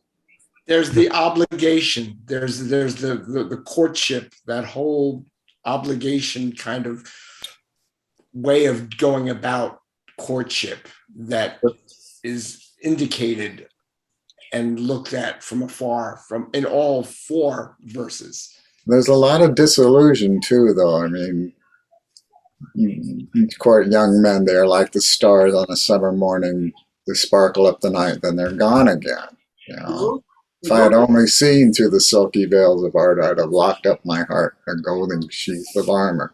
For those who didn't know that it was kind of a compendium of a bunch of different songs, did this song ever sound like a randomly cobbled together piece of work, or did it sound to you like a coherent song? Coherent. It sounded coherent Absolutely. to me. Yeah. Coherent. Yeah, I mean, don't you think that's brilliant though? Yeah. Mhm. My mind's blown, honestly. Yeah. And I have Mark new Scott, I appreciation. get what you say, but by the same token, I think this is a really nice love song. And Larry Klein's just a couple years away. So I wrote something not long ago where I described this song as deeply antique. And what I meant by that was that it has all these echoes, not only of the folk songs that it draws from, but just the language of it is very kind of 17th century courtship. And yes, I mean, of course we heard the word court in Court and Spark, but it's such an old fashioned term. I mean, it's like pre-Victorian, and I love that about it. That it harks back to another, not just her parents' era, but to another century. Sure. And the romantic poets, right. Yeah. So in many ways, the album has been a kind of a modernist departure and a journey into ancient Black cultures. But now we have kind of a wistful song that's going back to ancient European culture. There is no ride like the ride of listening to Don Juan's Reckless Daughter from track 1 to track 10. I'm just wondering where this came from. I mean, you know, like I said, she's doing this most avant-garde thing of her entire career. Yeah. And she decides in the midst of all this, well, I'm going to go back and I'm going to pull out the traditionals, folk songs that I like. I mean, it just seems odd. And I wonder if it's something she had started years ago, then picked up and finished, or she wrote it right when she was writing all this other stuff. I mean, we don't know. I think she's just proving that she could still finger pick. But also, it's possibly one of the, as a theme of traveling throughout the North and South America and Central America, there's a kind of, I need to put in something traditionally, you know, kind of white in, just to kind of say this is still here. I don't know, because it's British folk songs, isn't it? I guess it's like this is the root of colonialism, and you know, maybe, who knows. Bob, did anyone cover this one? Yes. I see 5 covers of the song. 5? Yep. Started in 1996 with a manufactured band called A Bird That Whistles, which was headed by Irma Schultz, who would go on to do her own Joni Mitchell tribute record in Dutch, which is where she was from. So, yeah, it's a good song. Folks want to do it, unlike Otis and Marlena. Let me put my foster grandson. All right. Do we have any? Okay. Remember when everyone said, "Oh, we can get through this all in one night"? Do we have any thoughts? You have little faith. I'd like to just amplify or continue on from Jamie's point, that because I hadn't really thought about this until now, but Otis and Marlena is sort of a lampooning or a ridiculing of the vapidness of white culture, it looked at from a certain angle, and yet Silky Veils is a celebration of the kind of ancient tradition of white literature, European literature, Celtic or Anglo-Saxon tradition. And I think that's a very interesting kind of way to end, because after all said and done, Joni Mitchell is a white person, and she's a literate white person. And whom does she owe that to? The authors of the literature she's read. So she's just now discovering Black rhythm and traditions and just getting her first taste of it. But at the same time, who she actually is not that. She actually is a poet in the European tradition. I'm going to get off this podcast and sit there and think about all this stuff for hours, I think. Yeah, I'm going to have to. There's so much to unpack here. This album has been the best exploration of all of them so far for me. Me too. And so Jeremy, much in we're these. your best group. We're your best group. You know that. I canceled the Prince group. I had it. Like, did you really? Because I can't do it. I'm like, all right, I'm just canceling them. Well, do we have any thoughts on Silky Veils of Ardor before we wrap up? This Wait. You have a Prince group? I did. I stopped at Around the World in a Day is where I need to pick it up. Yeah, you better call me for that one. Okay. Yeah, and call Brian Thomas, because he'll definitely add something, and he can add some Joniness to your Princeness. And I'm actually friends with some of the, like I sang with Brenda from Vanity 6 and Jill Jones. I did a podcast with, I'm friends with Jill, so she came on and talked about her own album that she did with Prince in '87. So, sometimes Jill stops in. So, okay, we're going to resume Prince. I guess that's an offline discussion we'll have. Prince is back, baby. I want to go through Gold Experience. That's where I check out. Oh, what a night. What a night. Sue keeps wanting to say something. Sue, I'm so sorry. Tell me to shut up. It's kind of like I should have said it like 10 minutes ago, but the tuning on Silky Veils of Ardor was really hard to break in the early days of the database, pre Dave Blackburn. Are there any other songs in that tuning that she's written? Not real. Well, there's close ones, but I think there's one string off that makes it different from all the other tunings. But what happened was I got together, people were sending me stuff, and I wrote an email to Howard Wright, Marion, and this guy named Mark, and I said, I cannot for the life of me get this tuning. And all of us worked on it together. And that's the first time we had a song that was collaborated on to get the tab from. And it became... According to the book of Joel, there are 3 songs in this tuning. Oh, okay. I'm sorry, so go ahead, finish your story. Whatever. I was thinking off the top of my head. What does he know? The book of Joel is full of inaccuracies. Yeah. Oh, we know this. What are the other ones, just out of curiosity? Off Night Backstreet and Overture Cotton Avenue. Ah. But it does have a reminiscent thing in the bass line of Off Night. It's just I don't know, it's a shadow of it. But I don't know. Was that Mark Sue? Was that Mark Domjancic? Yes. Ah, yeah, him. Yeah, it was the 4 of us back in those days, and we would just send stuff in, and I just thought that everything that Howard did was correct, so we didn't really talk about a lot of stuff. But after that, we did Silky Veils of Ardor. We collaborated a lot more on stuff, which was really fantastic. I mean, it was unbelievably fantastic. I just felt like, it was just a kernel of an idea, and then all of a sudden it was blowing up into this great, collaborative project.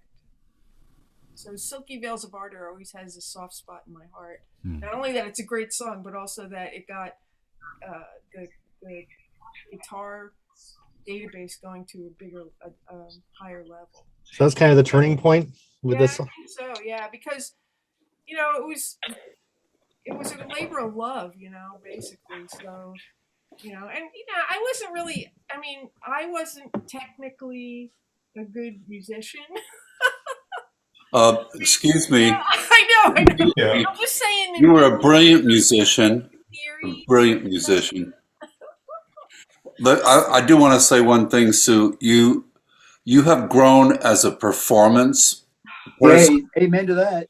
I mean, since I've known you, all these years that I've known you, my respect for you as a musician has been, through the roof, for the ability that you have to your ear and everything that you bring to the table with all the work that you've done for these tabs. For somebody like me, I mean, I would have never gotten to these songs if it weren't for you and Marion and those other cats, right? But since you got your toys, for whatever reason, I think, you've been able to hear yourself better. Yeah. And that, you're able to play it back. And I just think that you've grown so much, and I'm so proud of you. I want to have another Pause Fest, but where do I have to, I don't want to step on you. So I guess I have to wait till 2023. No, you want to do 22 and I'll do 23? I don't care. No, I mean, we've been trying to get to Ithaca for seems like 10 years now. Yeah. Yeah, we need to go back to the Northeast, but yeah, I'm going to think about it. And, God, I'd love you to come do Silky Veils. That would be a really good one. Here's to Sue. Sue, your voice, what I did to Les when you were singing is just, it's buttery. Like it's such a warm sound, and such, like, your tone is just so beautiful. And, that's, I just agree. I feel like even just from me hearing you at, my first Joni Fest in 2015, just from there already, like, it's leaps and bounds in your confidence level. And I think that's a huge part of it, is your your confidence. We all heard you knowing that you were great, you know, and we are like, just go for it, you know. So I think you finally started believing it, and now it's really coming out, and it's beautiful. So I think we need a GoFundMe to send somebody over to Sue's and set her VG8 up for her. And this way she'll have it all at her fingertips. And Sue, I feel like this era of Joni's right in your vocal range too, where Joni was during. Mm-hmm. Yeah, for sure. Hujira, and also that's why I love Turbulent Indigo too. I mean, I love to sing those songs too. That might be a two-parter, right? Turbulent Indigo is gonna be a two-parter. And Night Ride Home too. Night Ride Home is gorgeous. Right, folks. I've got to go to bed. All right. Yes. Let's end this. It's time to get up, Jamie. It is nearly time to get Wake up. We're gonna go around the circle and rank Don Juan's Reckless Daughter on a scale of 1 to 10, like we always do at the end of these, just for fun. And I'm gonna go in the order of my screen here. So Sue, you're first. Yeah, I mean, 10. I mean, do I say that every time you ask me? Yeah, why not? I think Hajira got 10 and a half. I mean, think of everything that's on it. Oh my god! Yeah. I mean, all the beautiful songs and Paprika Plains. I mean, there's a lot of. I mean, I don't. You know, yeah, it's totally experimental. It's still Joni, and it's just brilliant. And Yeah. her level of artistry is just incredible. All right, pause. Esa pregunta no se pregunta.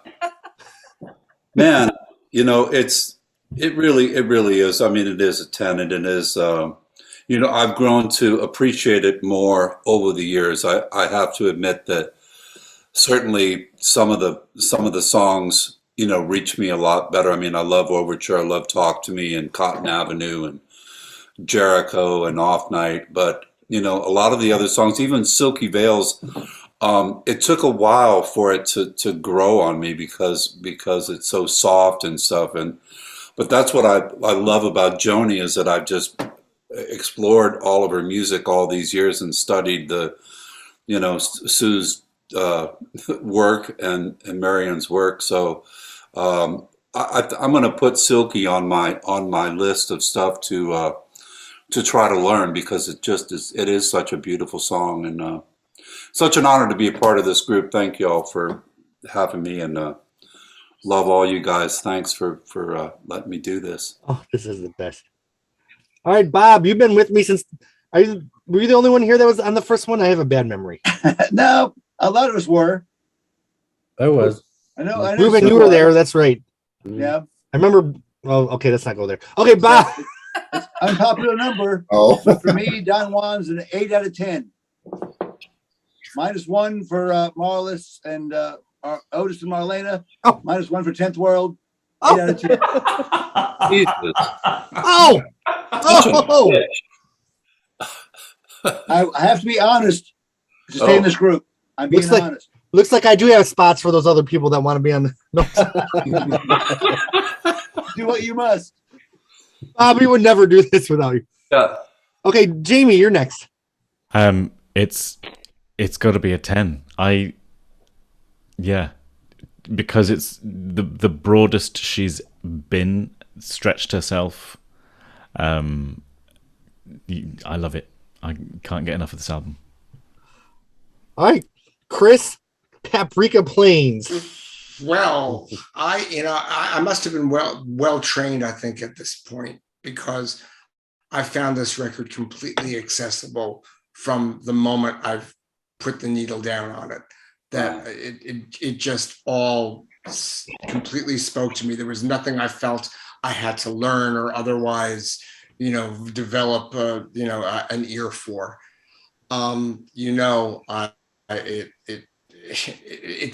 This record speaks to me in a way that others don't. Although I can't say it's the finest one she ever did. I think in my heart of hearts tells me that Hejira still is the pinnacle of her entire output. But I'll have to say this comes damn close overall. It comes damn close. So if I gave Hejira 11, this is a 10.75. All right, Mark, you're next. Well, I'm going to give it a 10 for chutzpah, if nothing else. And I'm another one that this one took a long time for all of it to really sink in. And then again, I learned a lot from these people, particularly about the music aspect of it. But she just was so brave with this, I think, to put this out there. And to me, it fits together beautifully, and I love it. It's a 10. All right, David, you're next. Oh dear. All right, I'll give it a 10 with a caveat because now I'm going to get kicked off. I don't love Paprika Plains. I like it a lot more having worked with it with Chris, but it's always seemed a bit of a failure, a reach but a failure to me. And I just don't like Jericho. I'm sorry, I just don't like it. But I'll give it a 10 anyway because it's fabulous. It's a great album. It's a great album. We'll keep you around. Thank you. All right, Ruben, we're getting closer and closer to that 80s stuff that we love. No, it's hard to even compare this to.